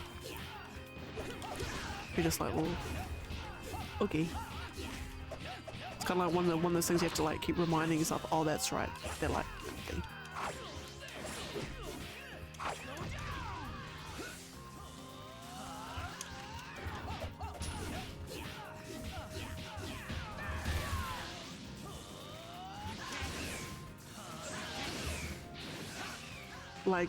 Like, it's weird putting all the ages together because you're like, Jiraiya was technically the sensei of Kakashi's sensei. And Kakashi's like, I think he's like meant to be like early 30s, I think. Could be wrong on that. I'm pretty sure he's meant to be like either like late 20s or early 30s. I know, right? The wonders you can do. Scientists need to like not invent chakra, but like they need to figure out the way of how to harness it, because oh, sign me up for learning. Make myself appear 20 years younger.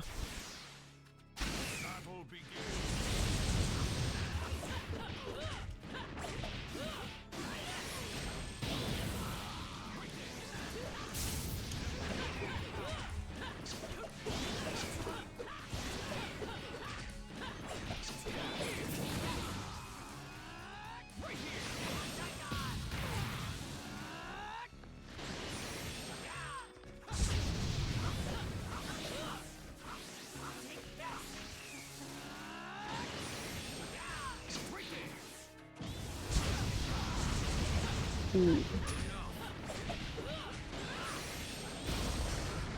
Really good question. So I don't want to say anything that might spoil anything, but then I don't know if anything I said would spoil it. Just don't even know what it would be. Just trying to think, what would it be?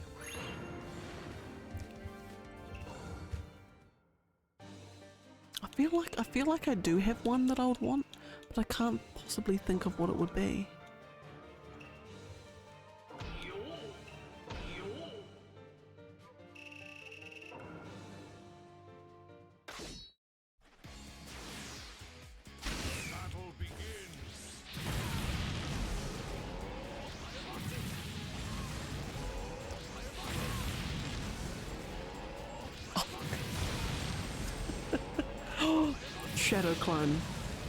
Shadow clone jutsu.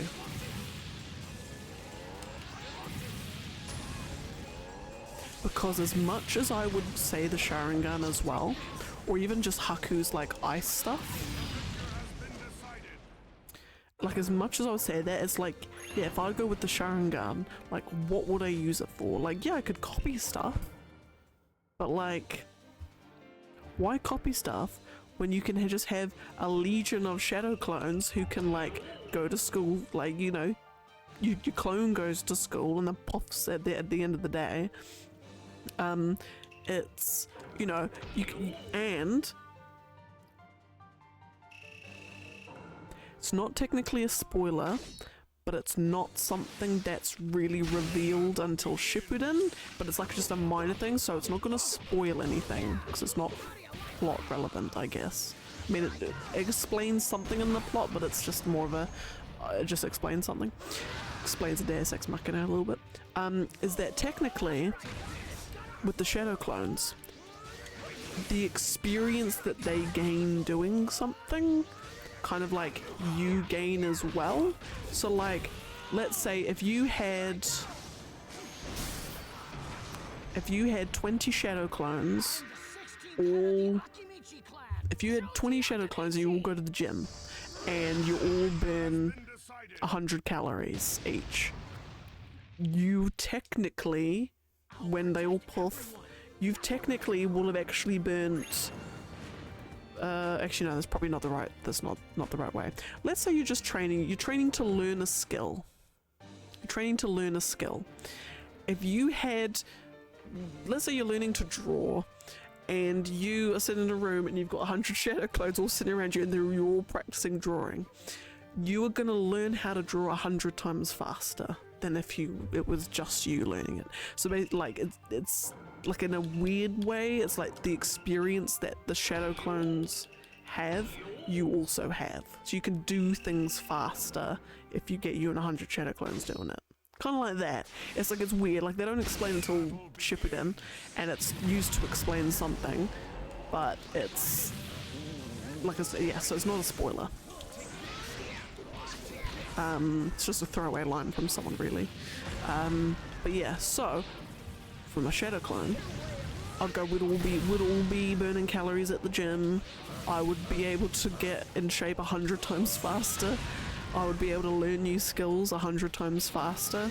I can have, if I want to have a sleep in, I can just get my shadow clone to go to work. So I can rest and work at the same time. I could, if I want to cook a meal, I just have 3 of me cooking the oven. We get meals cooked like 5 times faster. It's just like, the possibilities, your life would just be optimized. You'd have the most optimized life. You'd be able to get everything there. Your like rest and relaxation time would be like tenfold. It'd be incredible. It'd be incredible. But that all being said, if I was in Naruto land and the threat of death was quite high, probably a Sharingan then in that case.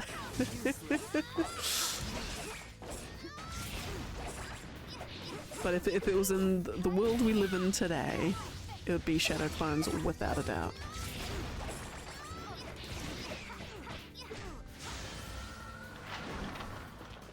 And it's weird because I think because I've always thought, oh, like the whole like shadow clone jutsu, why is that a forbidden technique when like everyone and their mums can just make a clone of themselves? It's like, the key difference is in that sort of that unique, I think, ability for the shadow clones to retain those sort of memories and experiences, whereas just the normal clone is just a soulless whatever, and it's just literally just there as a clone. There's nothing more to it, I guess.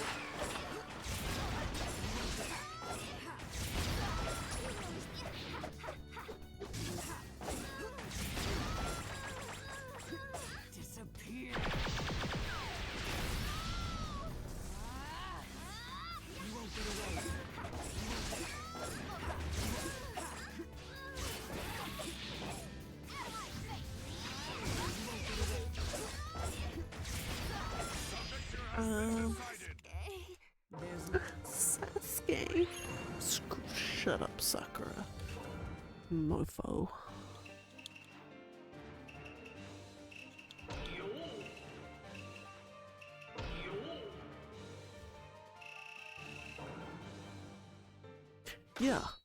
Yeah, it is like it took me years. It was years before I'm like, oh wait, it's forbidden because A, like you can summon like 100 bajillion thousand of them, but it's that, like, I think it's those extra things as well that makes it forbidden.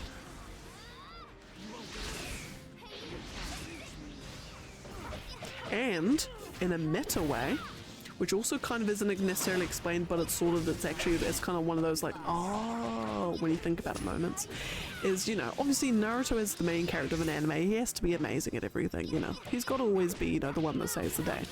But it's like, how does Naruto always seem to get so strong so quickly? Like, this 13-year-old boy is like Deus Ex Machina-ing-ish. In fact, he actually does it more so in Shippuden, so maybe not so much now. But when you kind of think about it, every time he's summoning shadow clones, which he bloody does all the time, like every bloody second he's summoning a shadow clone, it's all like just incrementally building up. Like every time he's learning things and gaining skills faster just by simply summoning the shadow clone so much without kind of realizing it all. You know, that's just a sort of a secondary benefit of it. So it's like no wonder he's able just to learn things so quickly, and he's just naturally, through the use of shadow clones, just able to learn and gain skills faster than someone who's just training the normal way would. So in which case it's crazy, it would actually, that would full on be a forbidden technique. Like full on, now that I think about it.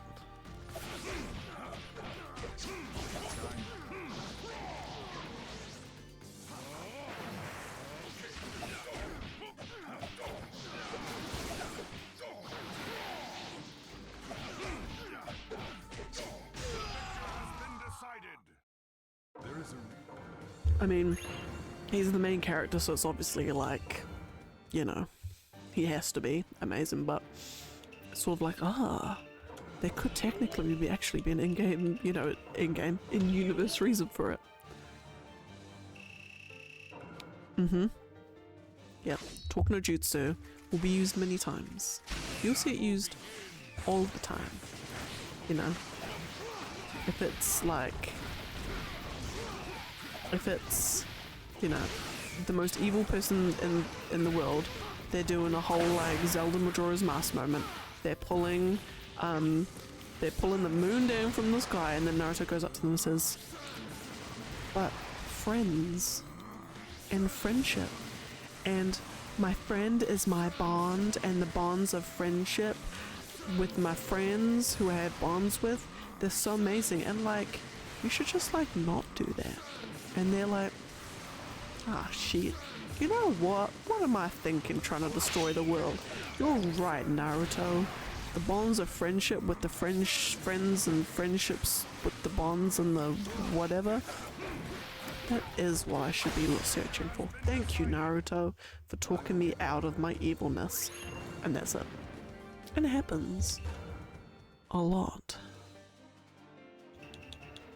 Even on people that it really shouldn't work on, it does. People who've had like 20-year vendettas against people, it works on them. I guess the power of friendship really is strong. I feel that I've completely picked the wrong characters, and I don't know why I've picked these two, because the characters I actually wanted to pick were Zabuza and young Shikamaru, which I suppose they're close to them.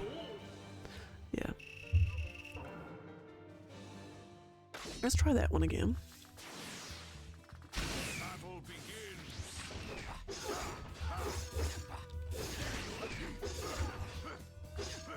I'll slice you up. Hidden Mist Jutsu. Got it. Nowhere to run.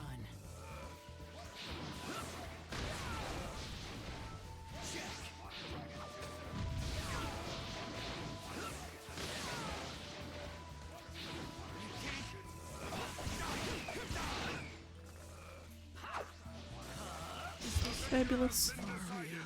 Easy peasy.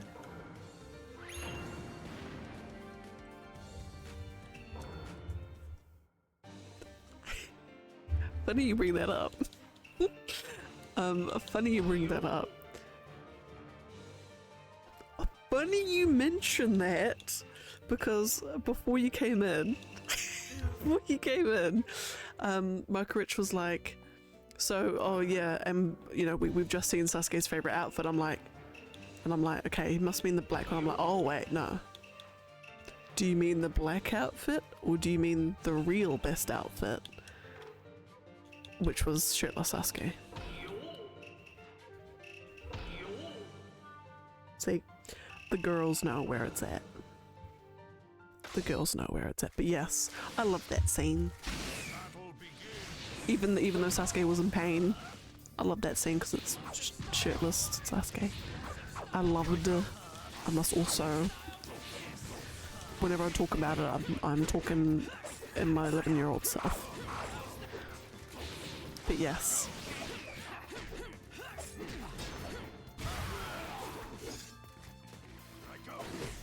And there's just something like, there's something about this particular moment in time for like in terms of like Kakashi and Sasuke's characters, that like while, you know, Sakura and Naruto are just having a merry old time goofing around, you know, just all happiness and sunshines, meanwhile like Kakashi and Sasuke are like, it's just like really serious. Like Kakashi's like, alright Sasuke, like get your ass over here, like we're gonna deal with some serious stuff over here, we're gonna get this thing sealed up, you're gonna tell me what the hell went on with Orochimaru, like, you know, we're gonna do all of this. And meanwhile Naruto and Sakura are just completely oblivious. This is something like, for me it's weird, like I don't know how to describe it and it probably just makes no sense, but like there's something like that makes Kakashi and Sasuke even more cool for that. It's weird. Yeah. Like I said, I don't know how to explain it, but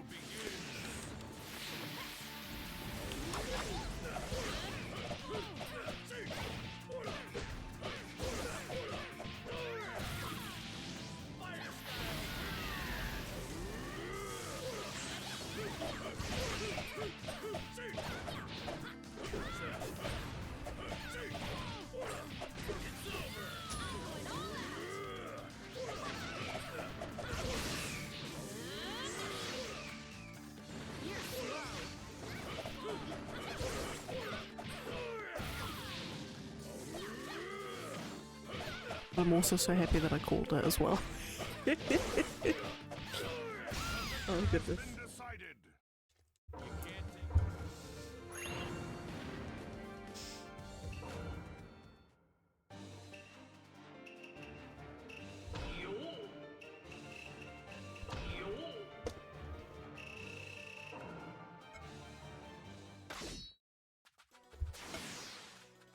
Battle begins.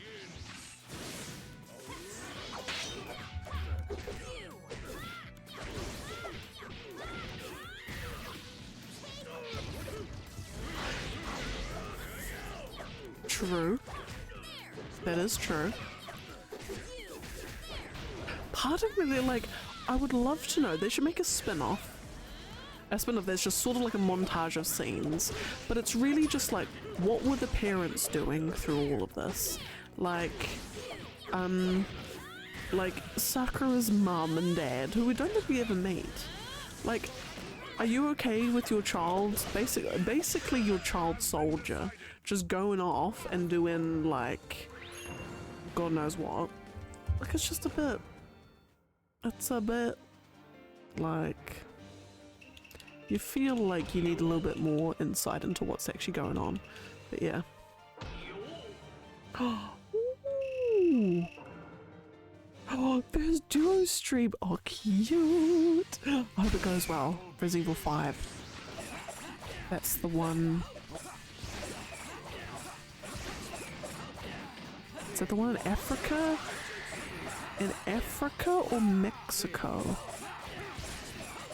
It's one in Africa, isn't it? Or South America?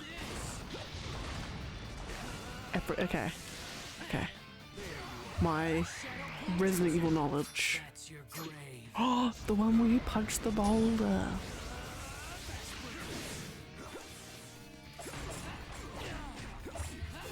And is it the one that's before 6? I feel like it might be. I'm not quite sure.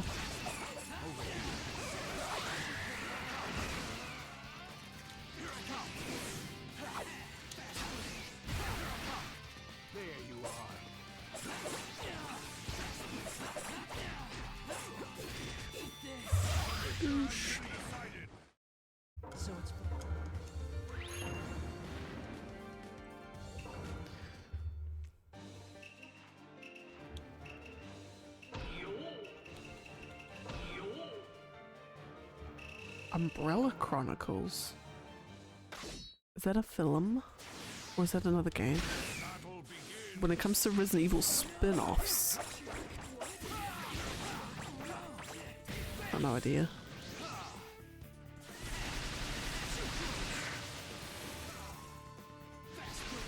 Oh, there's a game? Now. Gonna show my naivete. Now, is there... There's Code Veronica is a game. That's a PS2 one.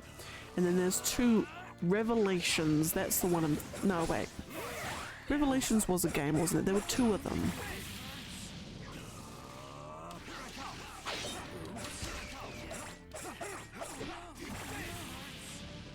And I only know that because something like the final boss is like you're in a helicopter and you just gotta shoot like missiles at some crazy evil chick. Something like that anyway. That's about the extent of my knowledge of the spin-offs, to be honest.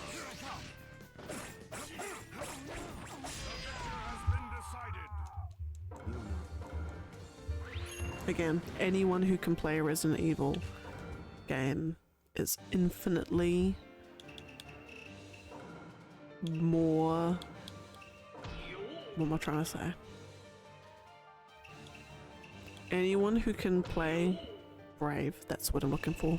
You have far more courage, far more bravery than I would ever have. So I commend thee.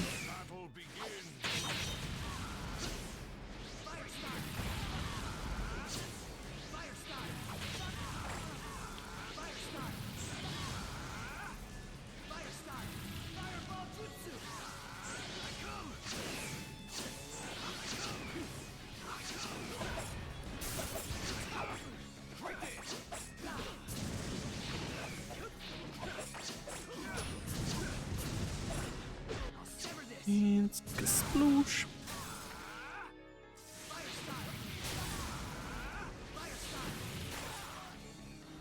It was alright. I can't even put the disc in to play. I can't even press play on it. I'm too scared.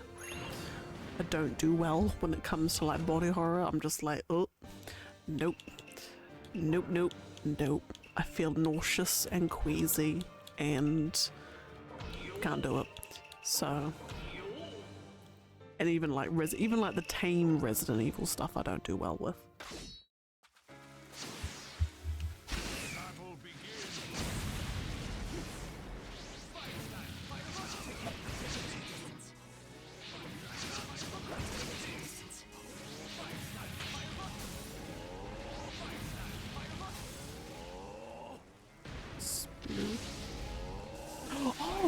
Oh my goodness! I saw that message and I didn't even respond to it. Oh my goodness. How did it go? How did it go? Oh my goodness, I'm so sorry, Michael Rich. I completely forgot to respond to it. How did that go? Did you have any... Did you have ghosts? Or vampires? Or werewolves? Or werebears? Or... owl bears, or ghouls. Battle begins. Can you see it? Ninja artist. Now.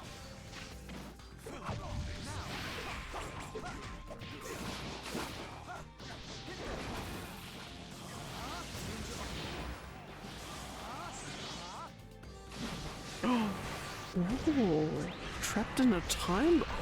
Oh, that sounds good. That sounds interesting. I mean, even just with that one sentence explanation, I'm like, I'll be sold. That would be incredible.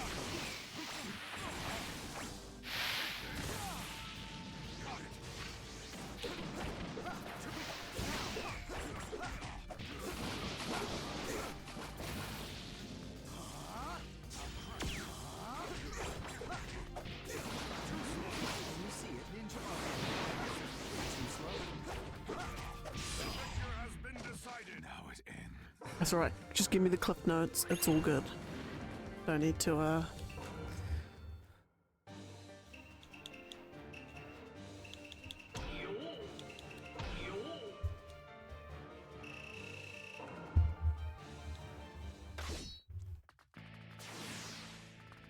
Battle begins.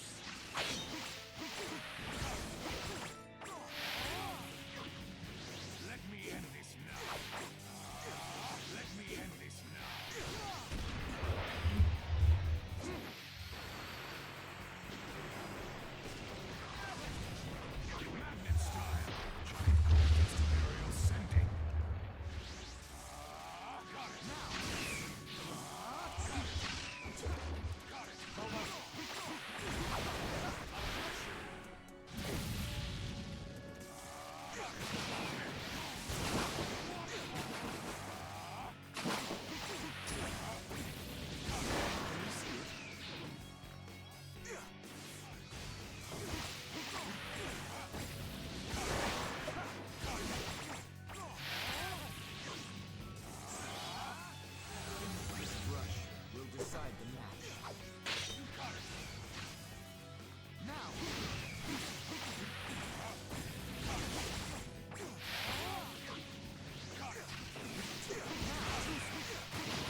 Yeah, lovely. Place downtown. Missing posters board children. Grand biggest enforce that's the town's 100-year anniversary. Go the promotion is guessing them from 1 to 1,000.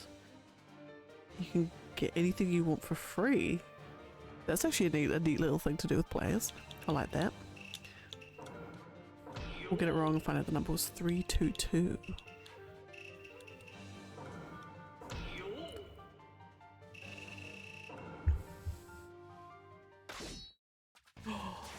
Oh my god. And then you find out that the other promotions, the number's also been 322. And they get to...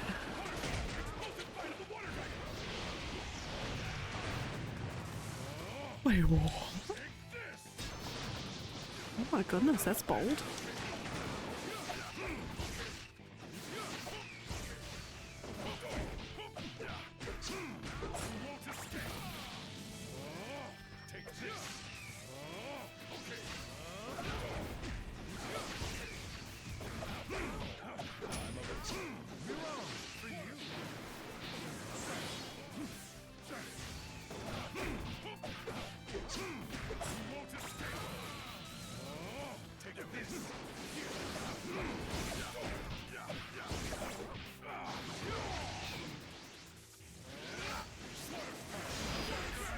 Okay, if I was a player, I would have been like, with me? Oh my goodness. And the number's 322.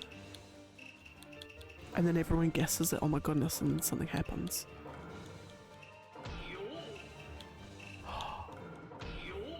Oh.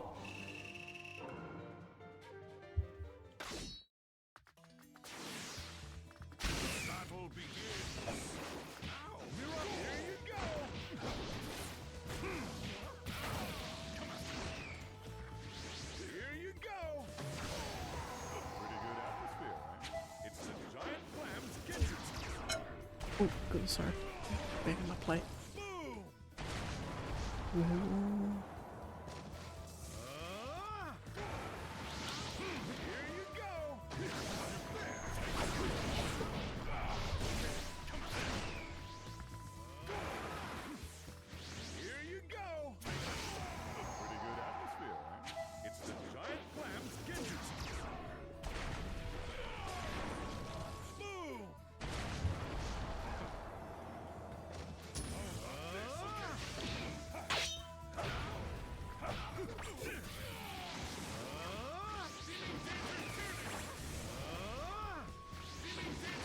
Ooh.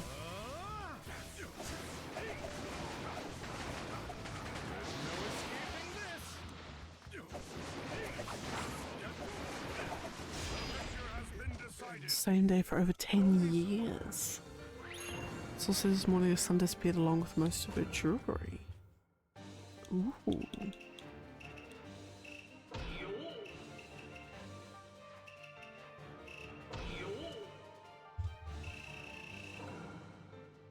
So they'll look for a sun and leave once again.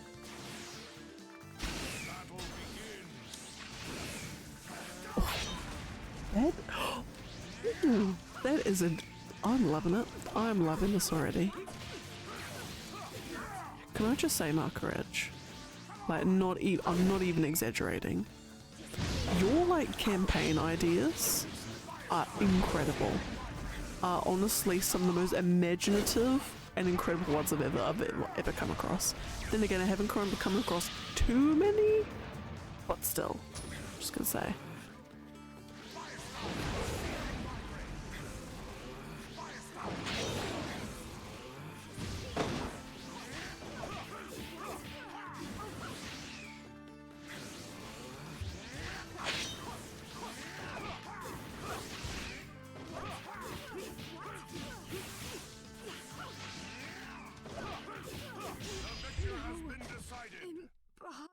Yeah.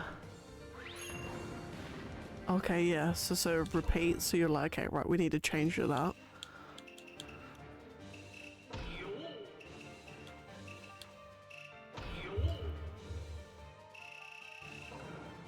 Yeah, I can imagine. I can imagine.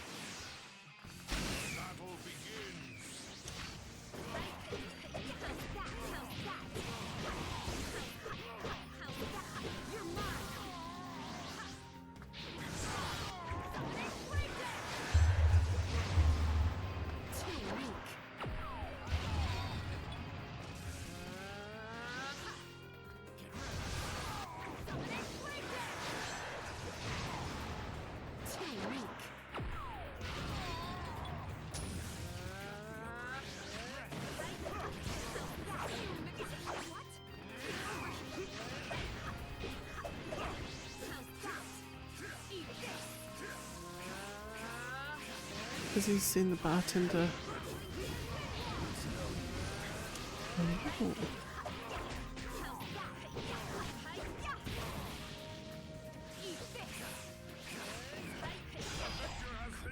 He says he's seen the bartender get ripped to shreds. So is that whatever is. So comments how he's never seen the monster come from out. Oh. Oh, is it like a weird?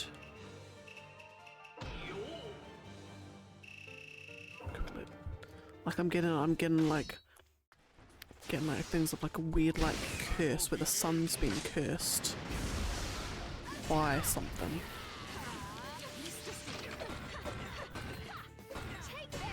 Or no, the monster's looking for the jewelry or something.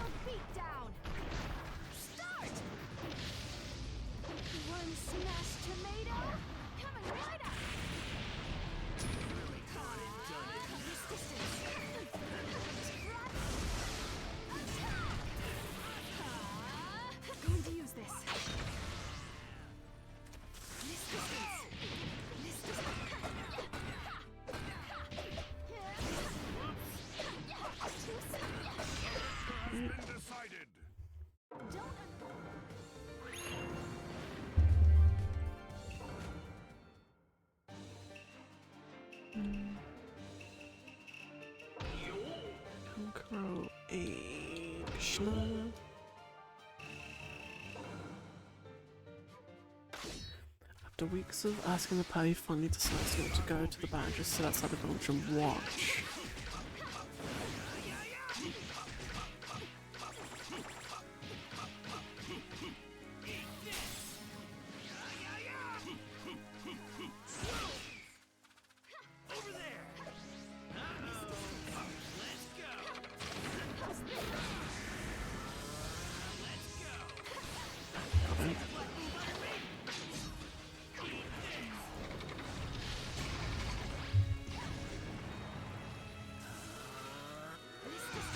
Oh, yeah.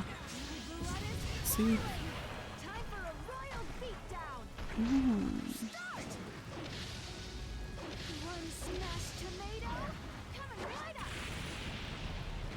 This is intriguing.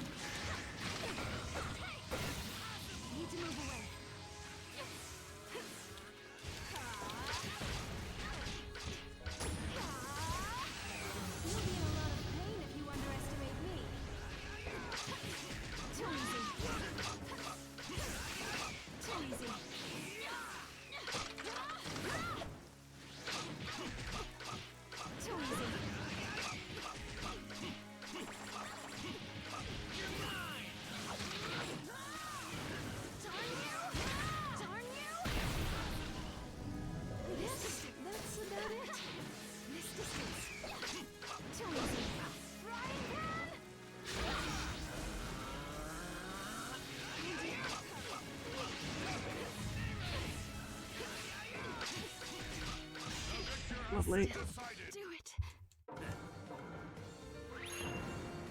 Ooh.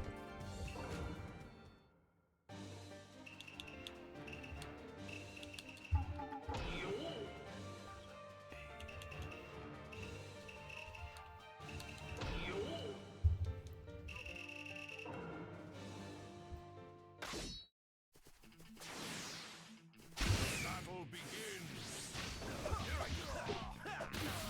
Oh, hello. How are you? It's good. Yeah. To go. The ones I've got planned, so once I do this, I'll be down to 1304. No, 1306. 26 fights. So that'll take me about just over half an hour. Yeah. What it? Oh. Yeah, what you up to? My art welcomes the ultimate. What thing? The victor has been Oh. decided. Art. Oh, do I put? Oh, dear. Can we? Right. Yeah. Yes. Yeah. Think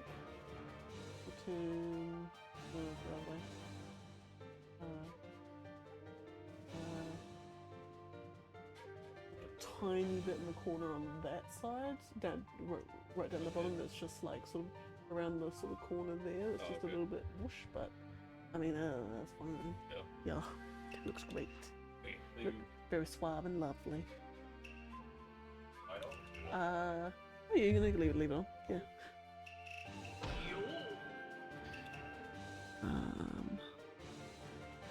So should I just play as Dato? For another session, they tell the bartender who reveals she's been researched for so mum was a witch. A broingling. It took a good 5 minutes.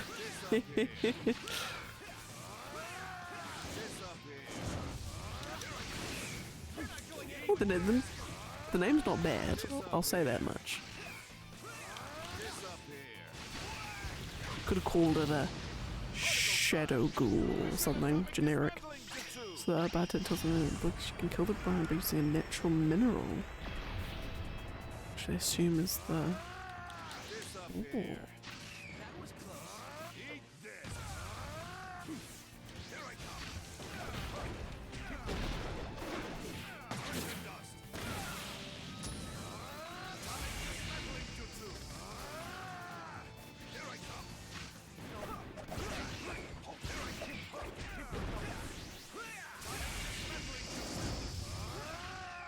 Oh, and also, after this fight, I'm going to have to run another quick superdy duper quick ad. I think. Yes.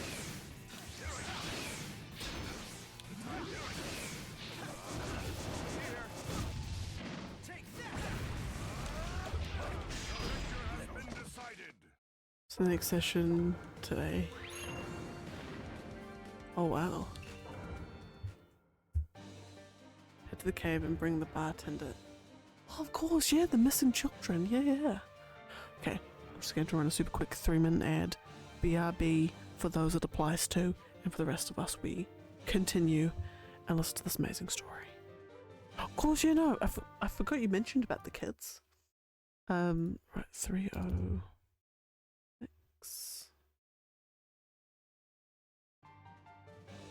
Feels like I haven't done enough. Sorry, I'm just talking to myself.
Sigil's Sun Paradox Amulet. Ooh, which resets the day. Interesting.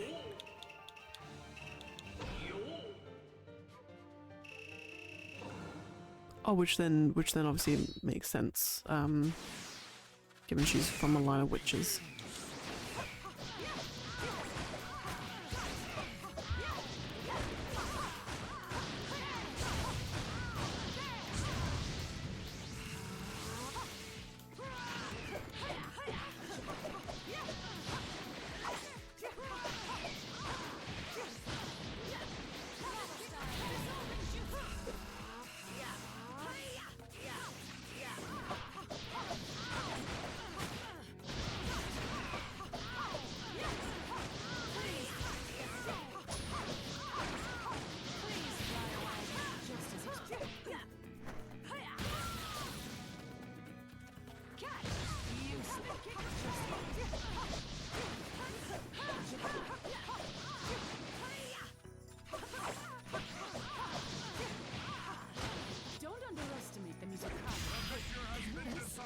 Poke is ready to Now you kill. see, you'll never win against me.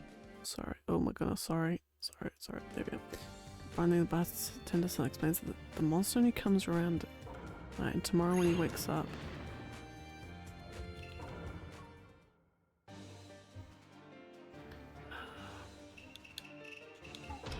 Tintin and Gara. Have I already done this fight? No. No, I haven't. Battle begins.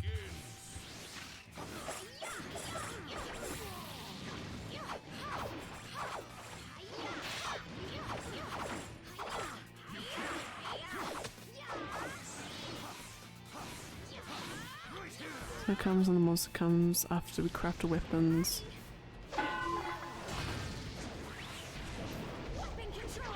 Oh, and that one, oh no. Ah.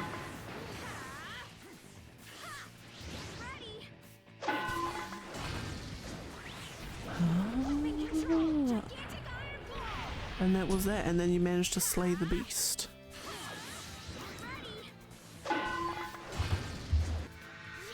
Ninja tools are the best, and so am I. Huh. Weapon control, gigantic iron ball. Victor has been decided. Oh. I know. Oh, so he... Oh, I see. So he comes out, sees that...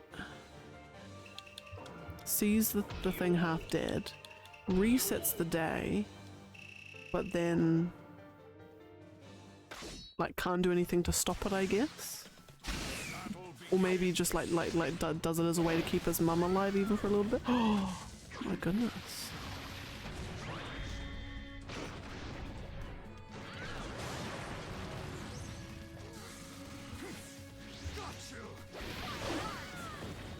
Damn. What's that remind me of? It reminds me of something.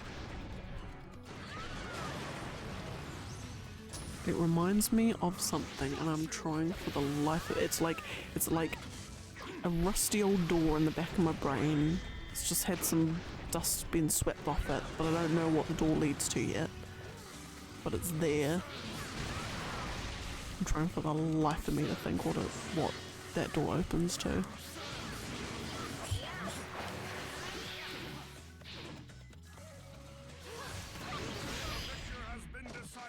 And I can't think if it opens to a game, if it opens to a movie, or if it opens to a TV show. But I do love time loop stories, or like, yeah, I love it.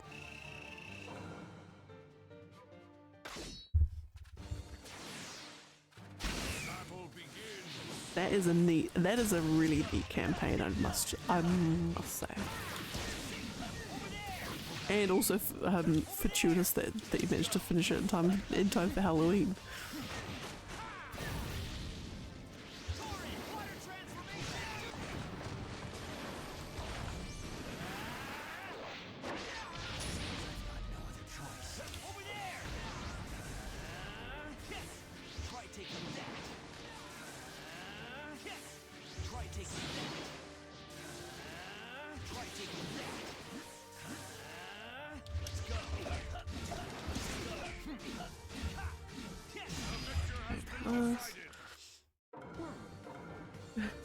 Traumatizing that a Naruto backstory.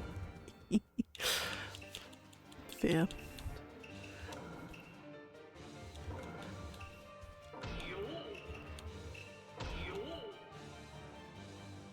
Can I ask, Michael Rich, did anything like inspire or like sort of, where did the inspiration or like idea for like a time loopy sort of story come from? Or did it come from anywhere, or was it very much just like thinking about cool things you could do and then it just on a whim was just like, yo, time loop stuff sounds sick?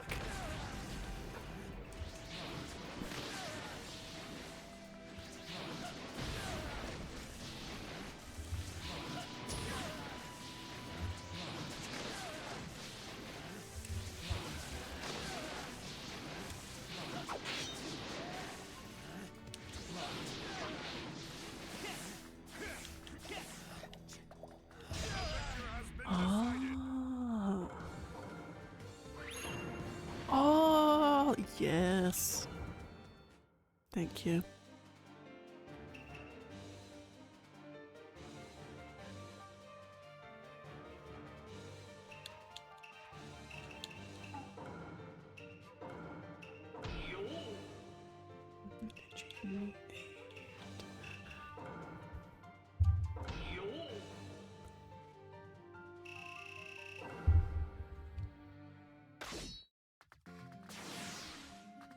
Battle begins.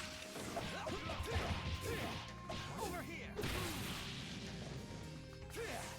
I'll end you with this.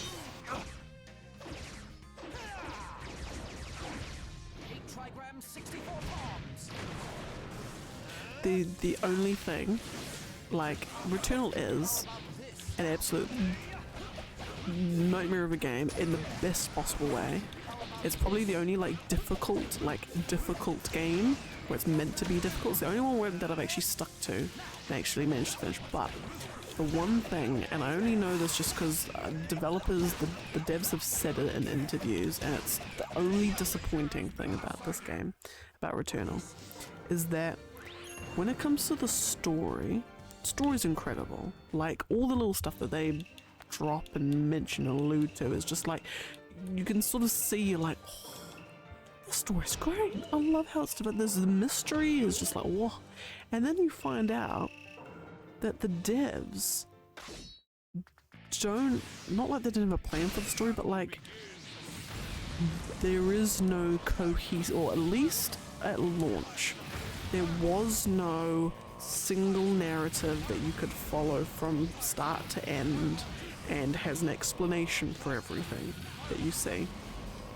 It was they said during development they had lots of different sort of story threads and different ideas, and they kind of did all of them, were able to weave them together into something that does, you know, you could put together a story from it all, but there is no definitive story to it.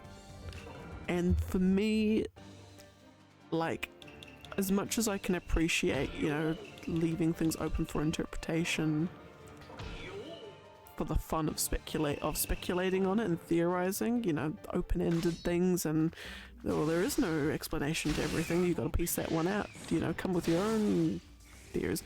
As much as I'm for that, I do like myself some complete stories.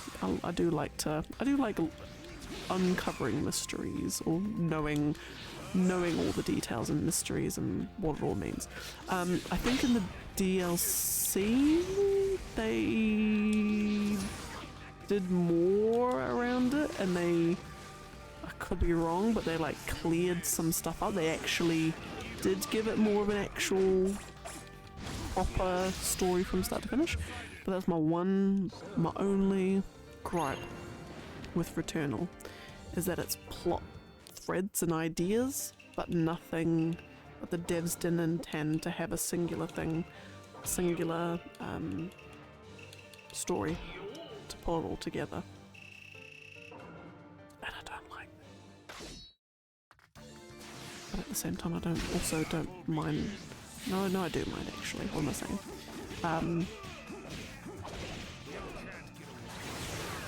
It's a great game anyway.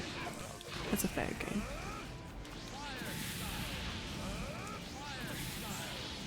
The last level is an absolute bastard. Excuse my language. But it's a good game.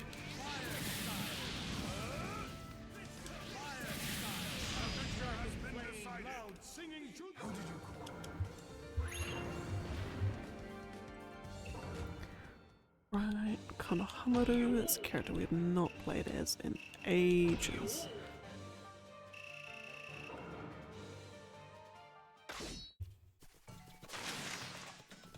Battle begins.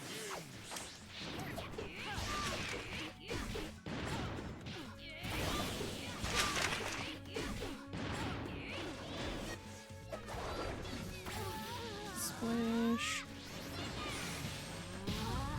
Sploosh.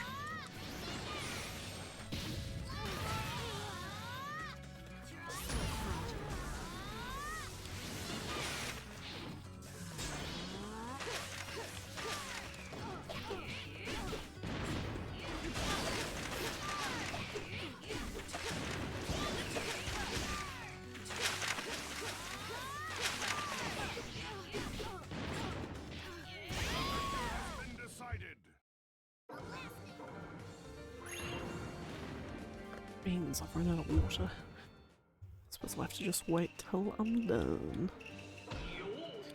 Come on.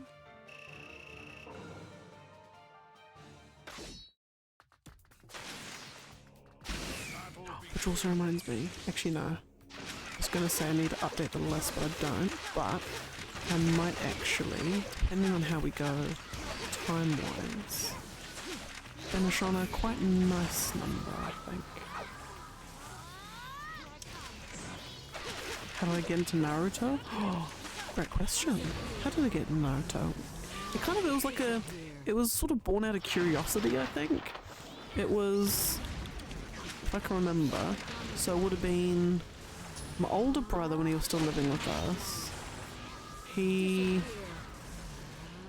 There was like kind of like on like the teen magazines that you'd get at like the supermarket or something. You would, you know, there would be Naruto stuff in there. And he's like, oh, there's this new TV show called Naruto, and this character called Sasuke or whatever. Never knew how to pronounce Sasuke correctly.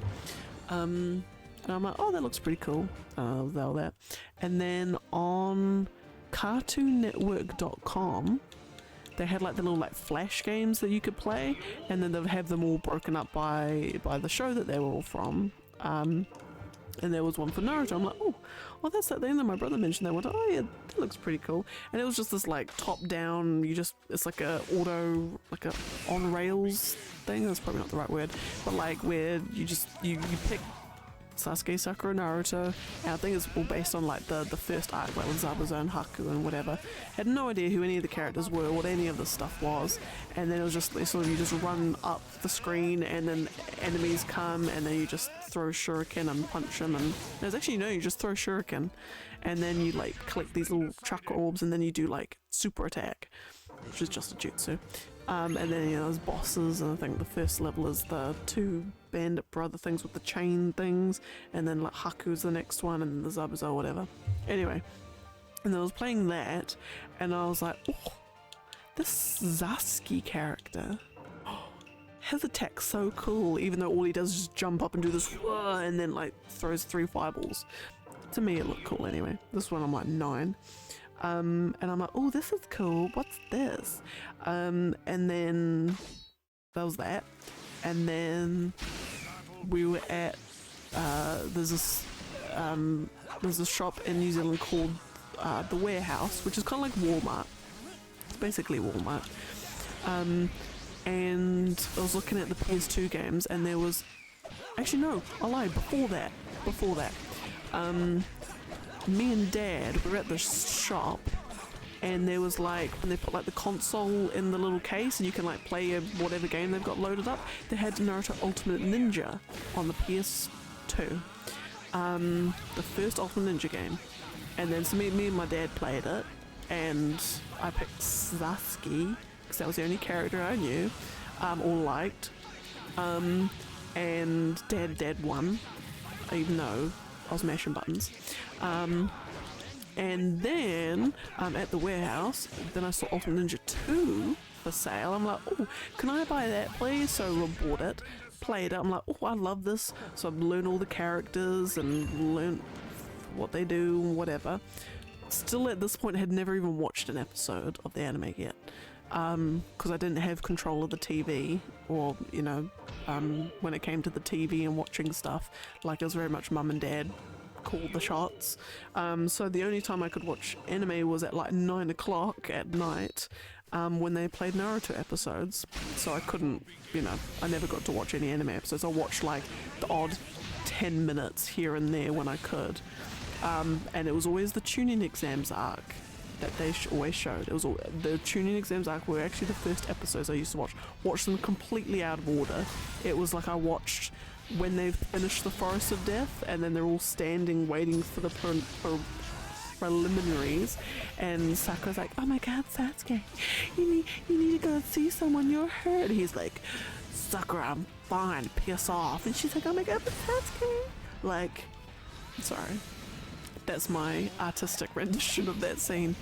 So that was technically the first episode I ever watched of Naruto, was that. And so I could only watch bits and bobs, straps here and there. Meanwhile, I'm buying all of the like PlayStation Naruto games, and I'm learning the story from those, basically. And I'm like, oh my god, like Neji, his moves are like, look so cool. He's like my favorite character. But I also love Sasuke, who I now realize was called Sasuke.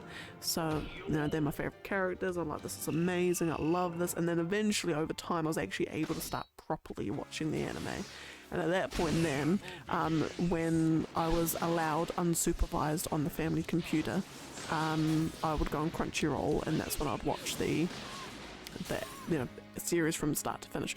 And that's then when, you know, I was able to fill in all the gaps in my knowledge and be able to understand actually what the hell's going on in the games and all this sort of stuff. And that's pretty much me. And that's pretty much how I got into Naruto, just from curiosity, seeing little bits and bobs, but it was playing the PS2 games that kind of like cemented it for me, really. That I'm like, oh, it's a really cool fighting thing and all the jutsu look really cool, and it's just like, yes, I love it. And that's pretty much me.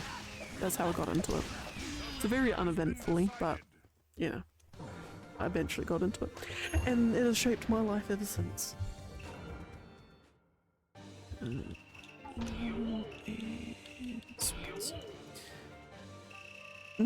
Yeah, all the Ultimate Ninja games, there were 5 of them, all on the PlayStation 2.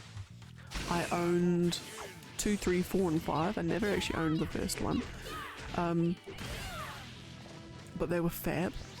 All the Ultimate Jutsus were like whole sequences that were played. They were like whole like full-on animations, and it was cool too because there were like different stages to them, and they would have like mini games. So when you do an ultimate, depending on, you know, the ultimate that you're doing or which character, you'd either have to mash a button, you'd have to enter a button sequence, or you'd have to spin the analog stick really fast. And meanwhile, the other player or AI is also doing the same thing. And if you manage to, you know, press more buttons, do more spins, enter more correct button sequences, you carry on the ultimate jutsu chain movie thing phase. Or if they do it, then it kind of gets interrupted at that one. So like, what I mean will be, so what's a good one?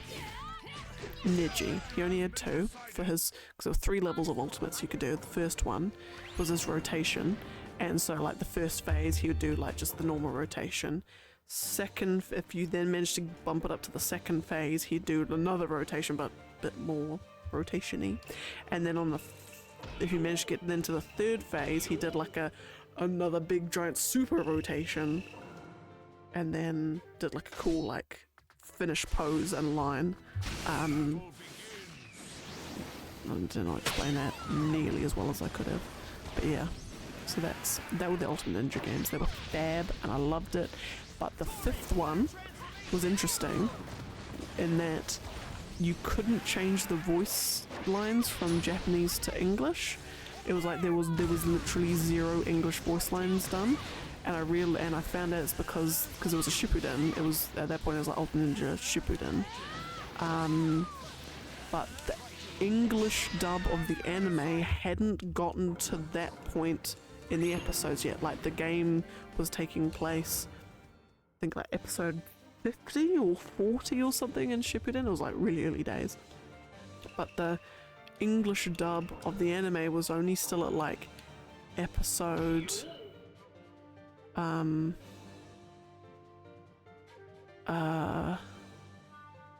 was only episode 30? 20? Something anyway. Joker shared money. Purely because you say Joker, I'm going to assume that was meant for Tash on Bull's stream. And that's only because I know that Persona 5 chats get heated over there. I'm going to assume it is all good. It is all good. No need to apologize.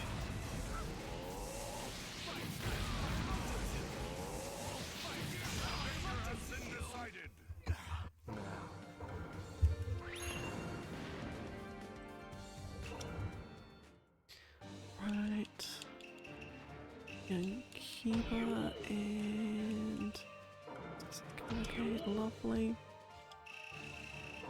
Now I've just realised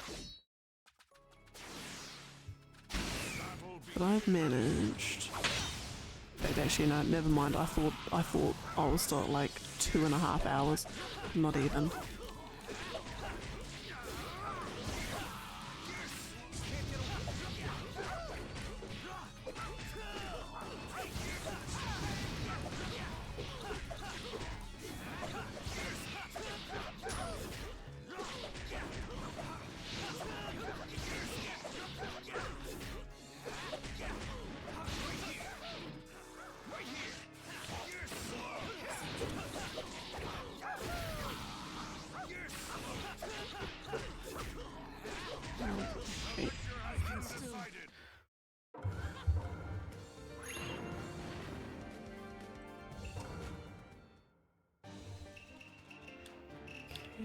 Looking at another Haku.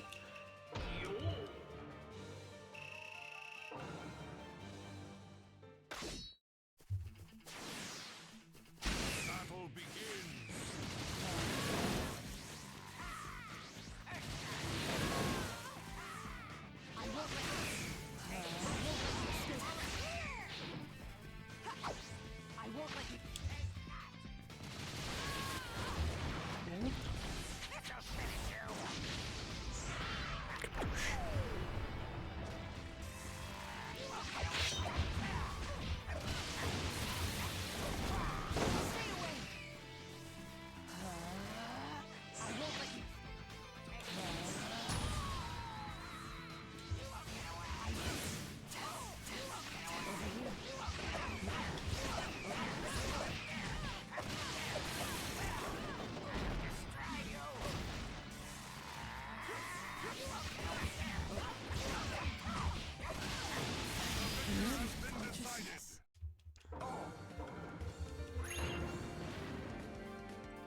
Battle begins.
Lovely.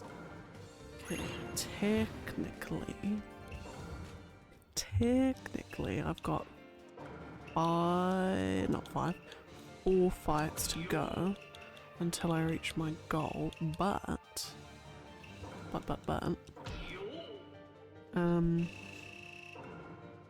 think I might go a little bit further. Teeny little bit further.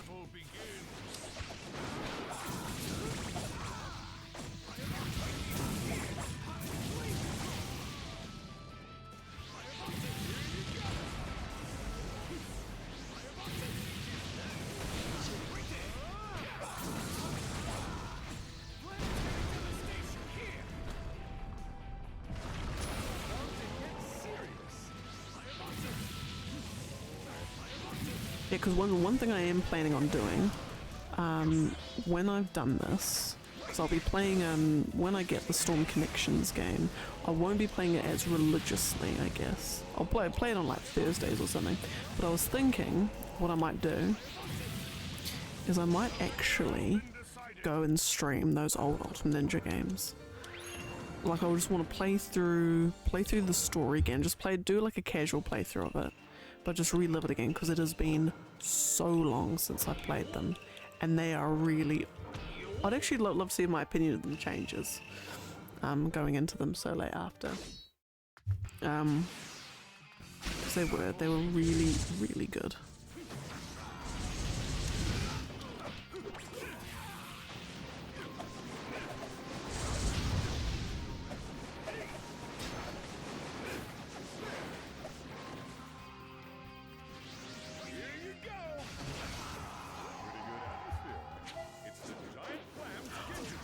True. That's actually a really good point. I'll play Ultimate Ninja 2, which only goes up to the arc that's after the tuning exams. Like in terms of the entirety of that one. So if I play it, which I mean I won't be playing it until at least at the earliest like December. So if you're not on the arc after that by then let me know, because I did because it doesn't do the tuning exams one. Does it actually start? Oh my god, I'm just trying to think what the game actually starts at, because it doesn't start at the, oh god, what does it start at?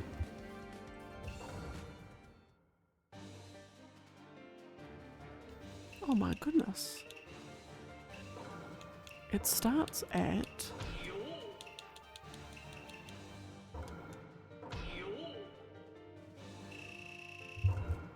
tuning exams, but I don't think it starts, it's like forested, it's like finals tuning exams. I think. So I'm just trying to think who's in that game. Yeah, no, it starts with Jiraiya and Naruto finishing the training before he goes into the fight with Neji. I'm pretty sure.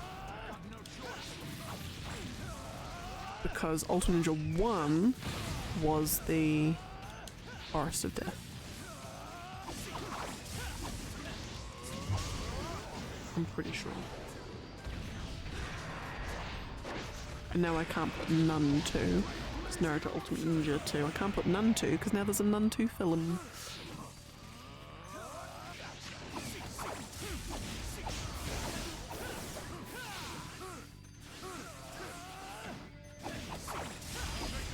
So, Ultimate Ninja 2. Let me take you to a world where regret doesn't exist. Story.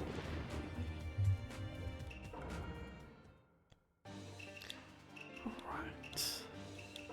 We've got Roshi, who's going to do another fireball. That one. And it's known, Ultimate Ninja 2 is known in Japan as Narutimate Ninja 2. I love it.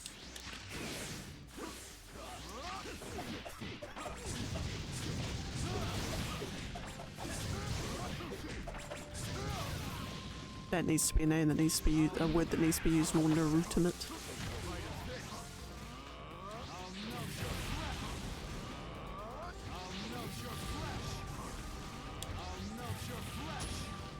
Playable characters, trivia, support only characters.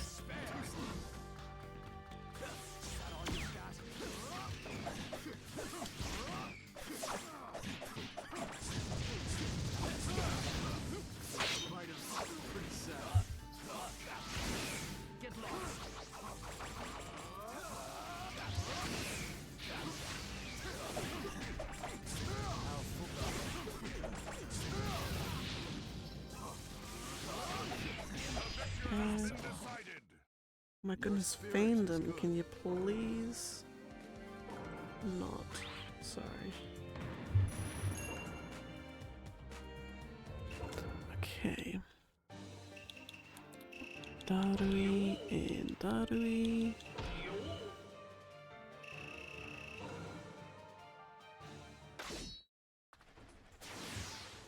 Battle begins.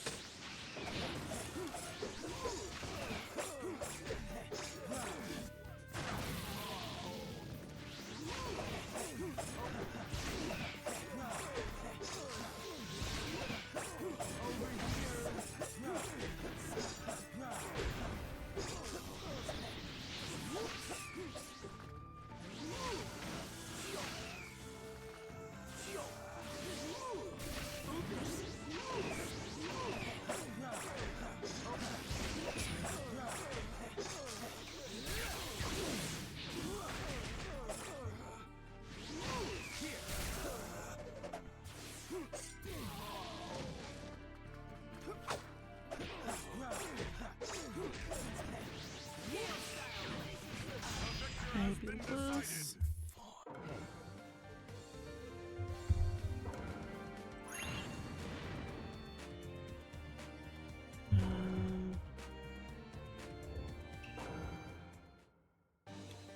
And cool, so that's that one done.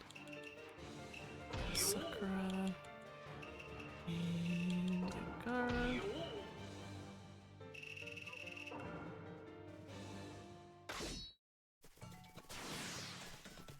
Battle begins.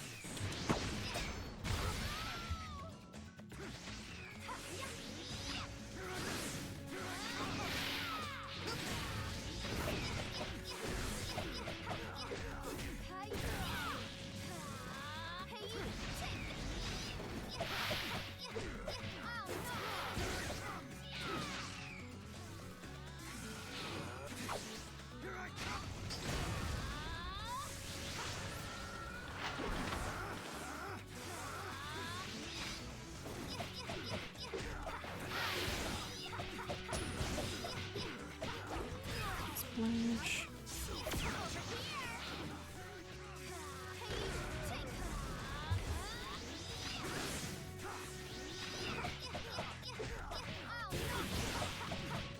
Fabulous, gorgeous.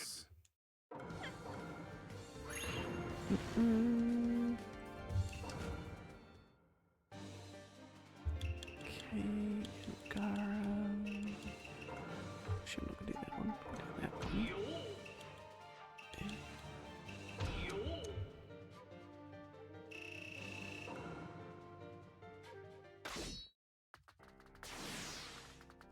Battle begins. Ah, here we go.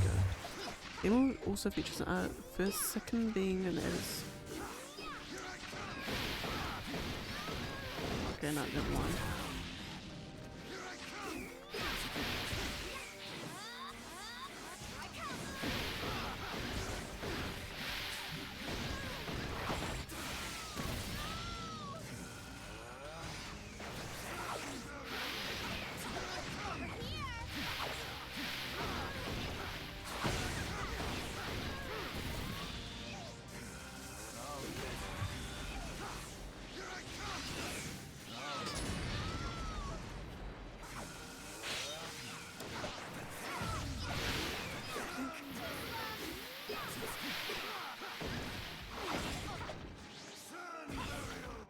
Get crushed. Get crushed.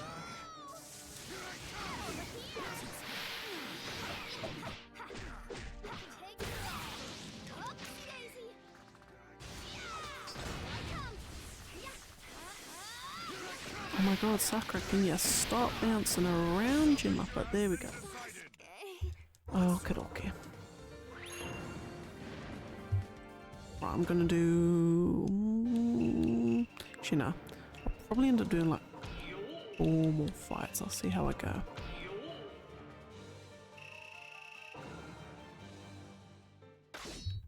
Actually, no, I suppose if I do 4 more fights, I might as well just do 8. That sounds weird, but...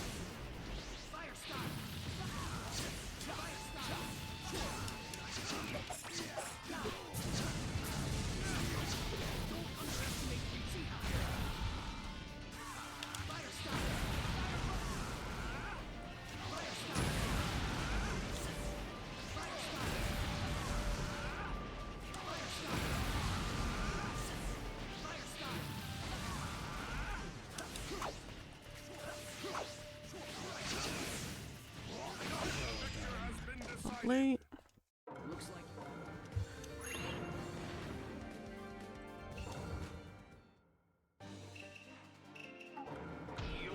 Okay, actually, okay, now I've decided after these two, should I say, I'm gonna do 6 more fights, and then that will be it today.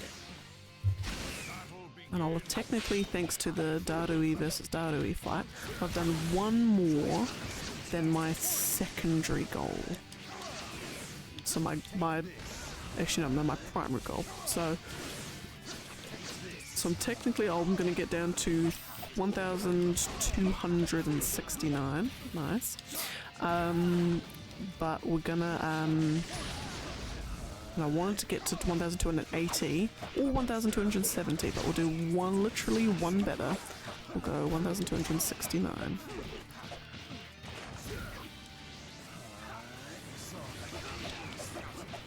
And then that means tomorrow, when I do like my 4 hours,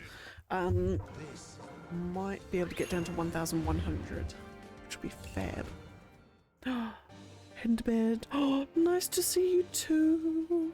Nice to see you too. Have a wonderful day too. I hope. Oh, to get to Sasuke's brother. How many episodes would you have to watch? I've got no perception. 0 perception of how many episodes it's gonna take.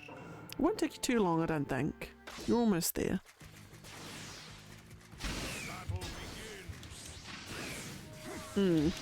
True.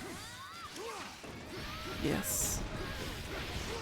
You will come to be very interested in Itachi. You meet him and you'll be like, oh, this guy and all that in a bag of potato chips. And then he'll do something and you're just like, oh, okay. Okay. Yep. In fact, actually something that I'm surprised they don't use more of. But anyway. Yeah, but no, take care. I hope things are well. I cannot wait. Oh my goodness.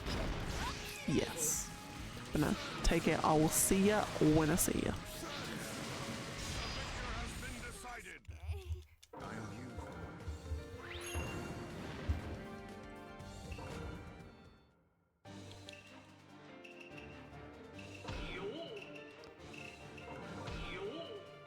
It's just, oh, I just want to just go and just binge everything like right now. I'm just gonna pull an all-nighter and just watch Naruto episodes.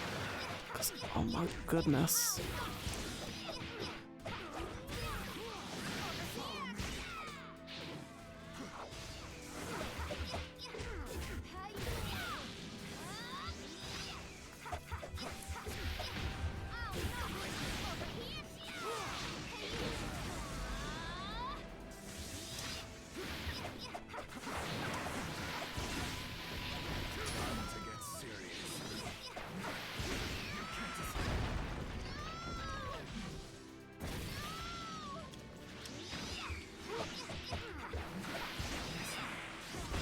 Oh my goodness.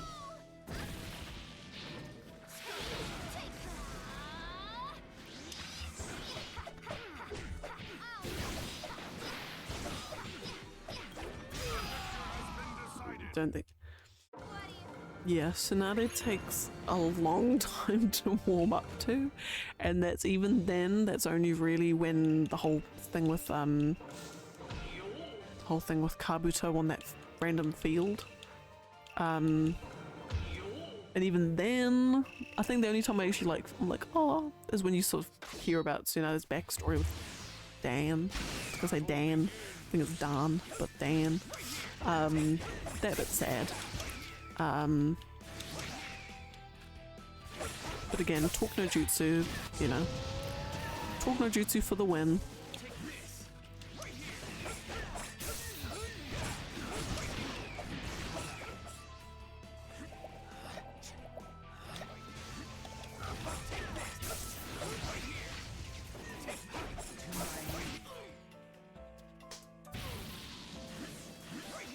I don't think I've ever seen that before.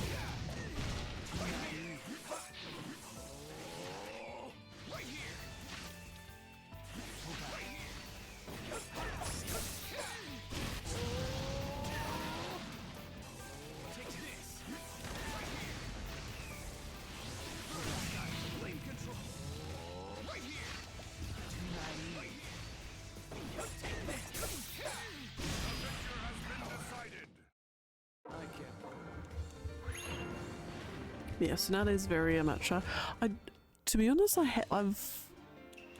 she's a character that you hardly ever find like die-hard fans of Tsunade. Like, there's no one who's like, oh my god, Tsunade's my most favorite character ever. She's amazing. You know, you just find thirsty dudes. That's about it. And even then, they'd rather thirst over Hinata.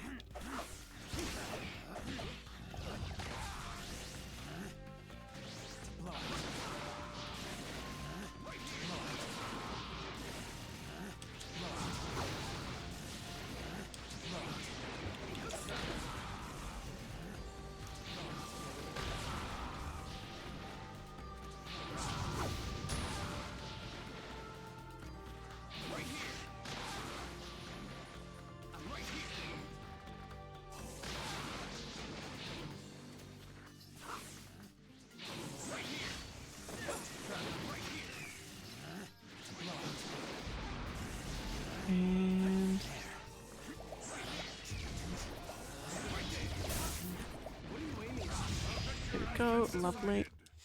Okay. Last two fights of the night coming up. We got Darui and Young Tenten.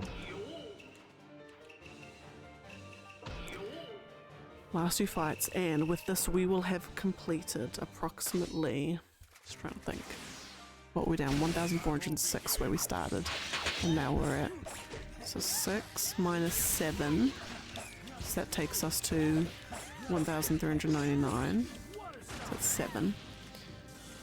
Take away 100 is 107.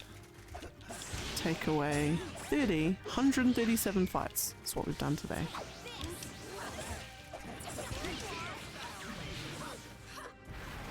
Which for 3 hours, just over 3 hours, which would normally be an average of, basically we've done 17 fights more than what would normally be the average.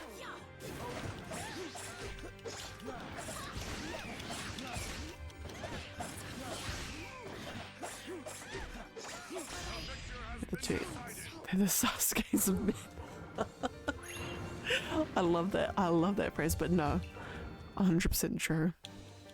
Yeah, I've had when I used to go on oh god, what's that website? DeviantArt, the art website. My god. Luckily I had the what's the word? Not private filter, the mature explicit content filter. I'm sure there are things on there that mortal eyes should not ever see. Yeah.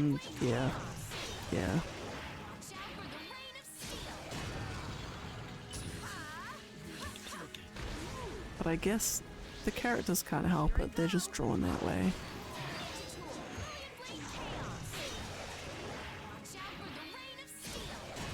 Moral of the story, kids.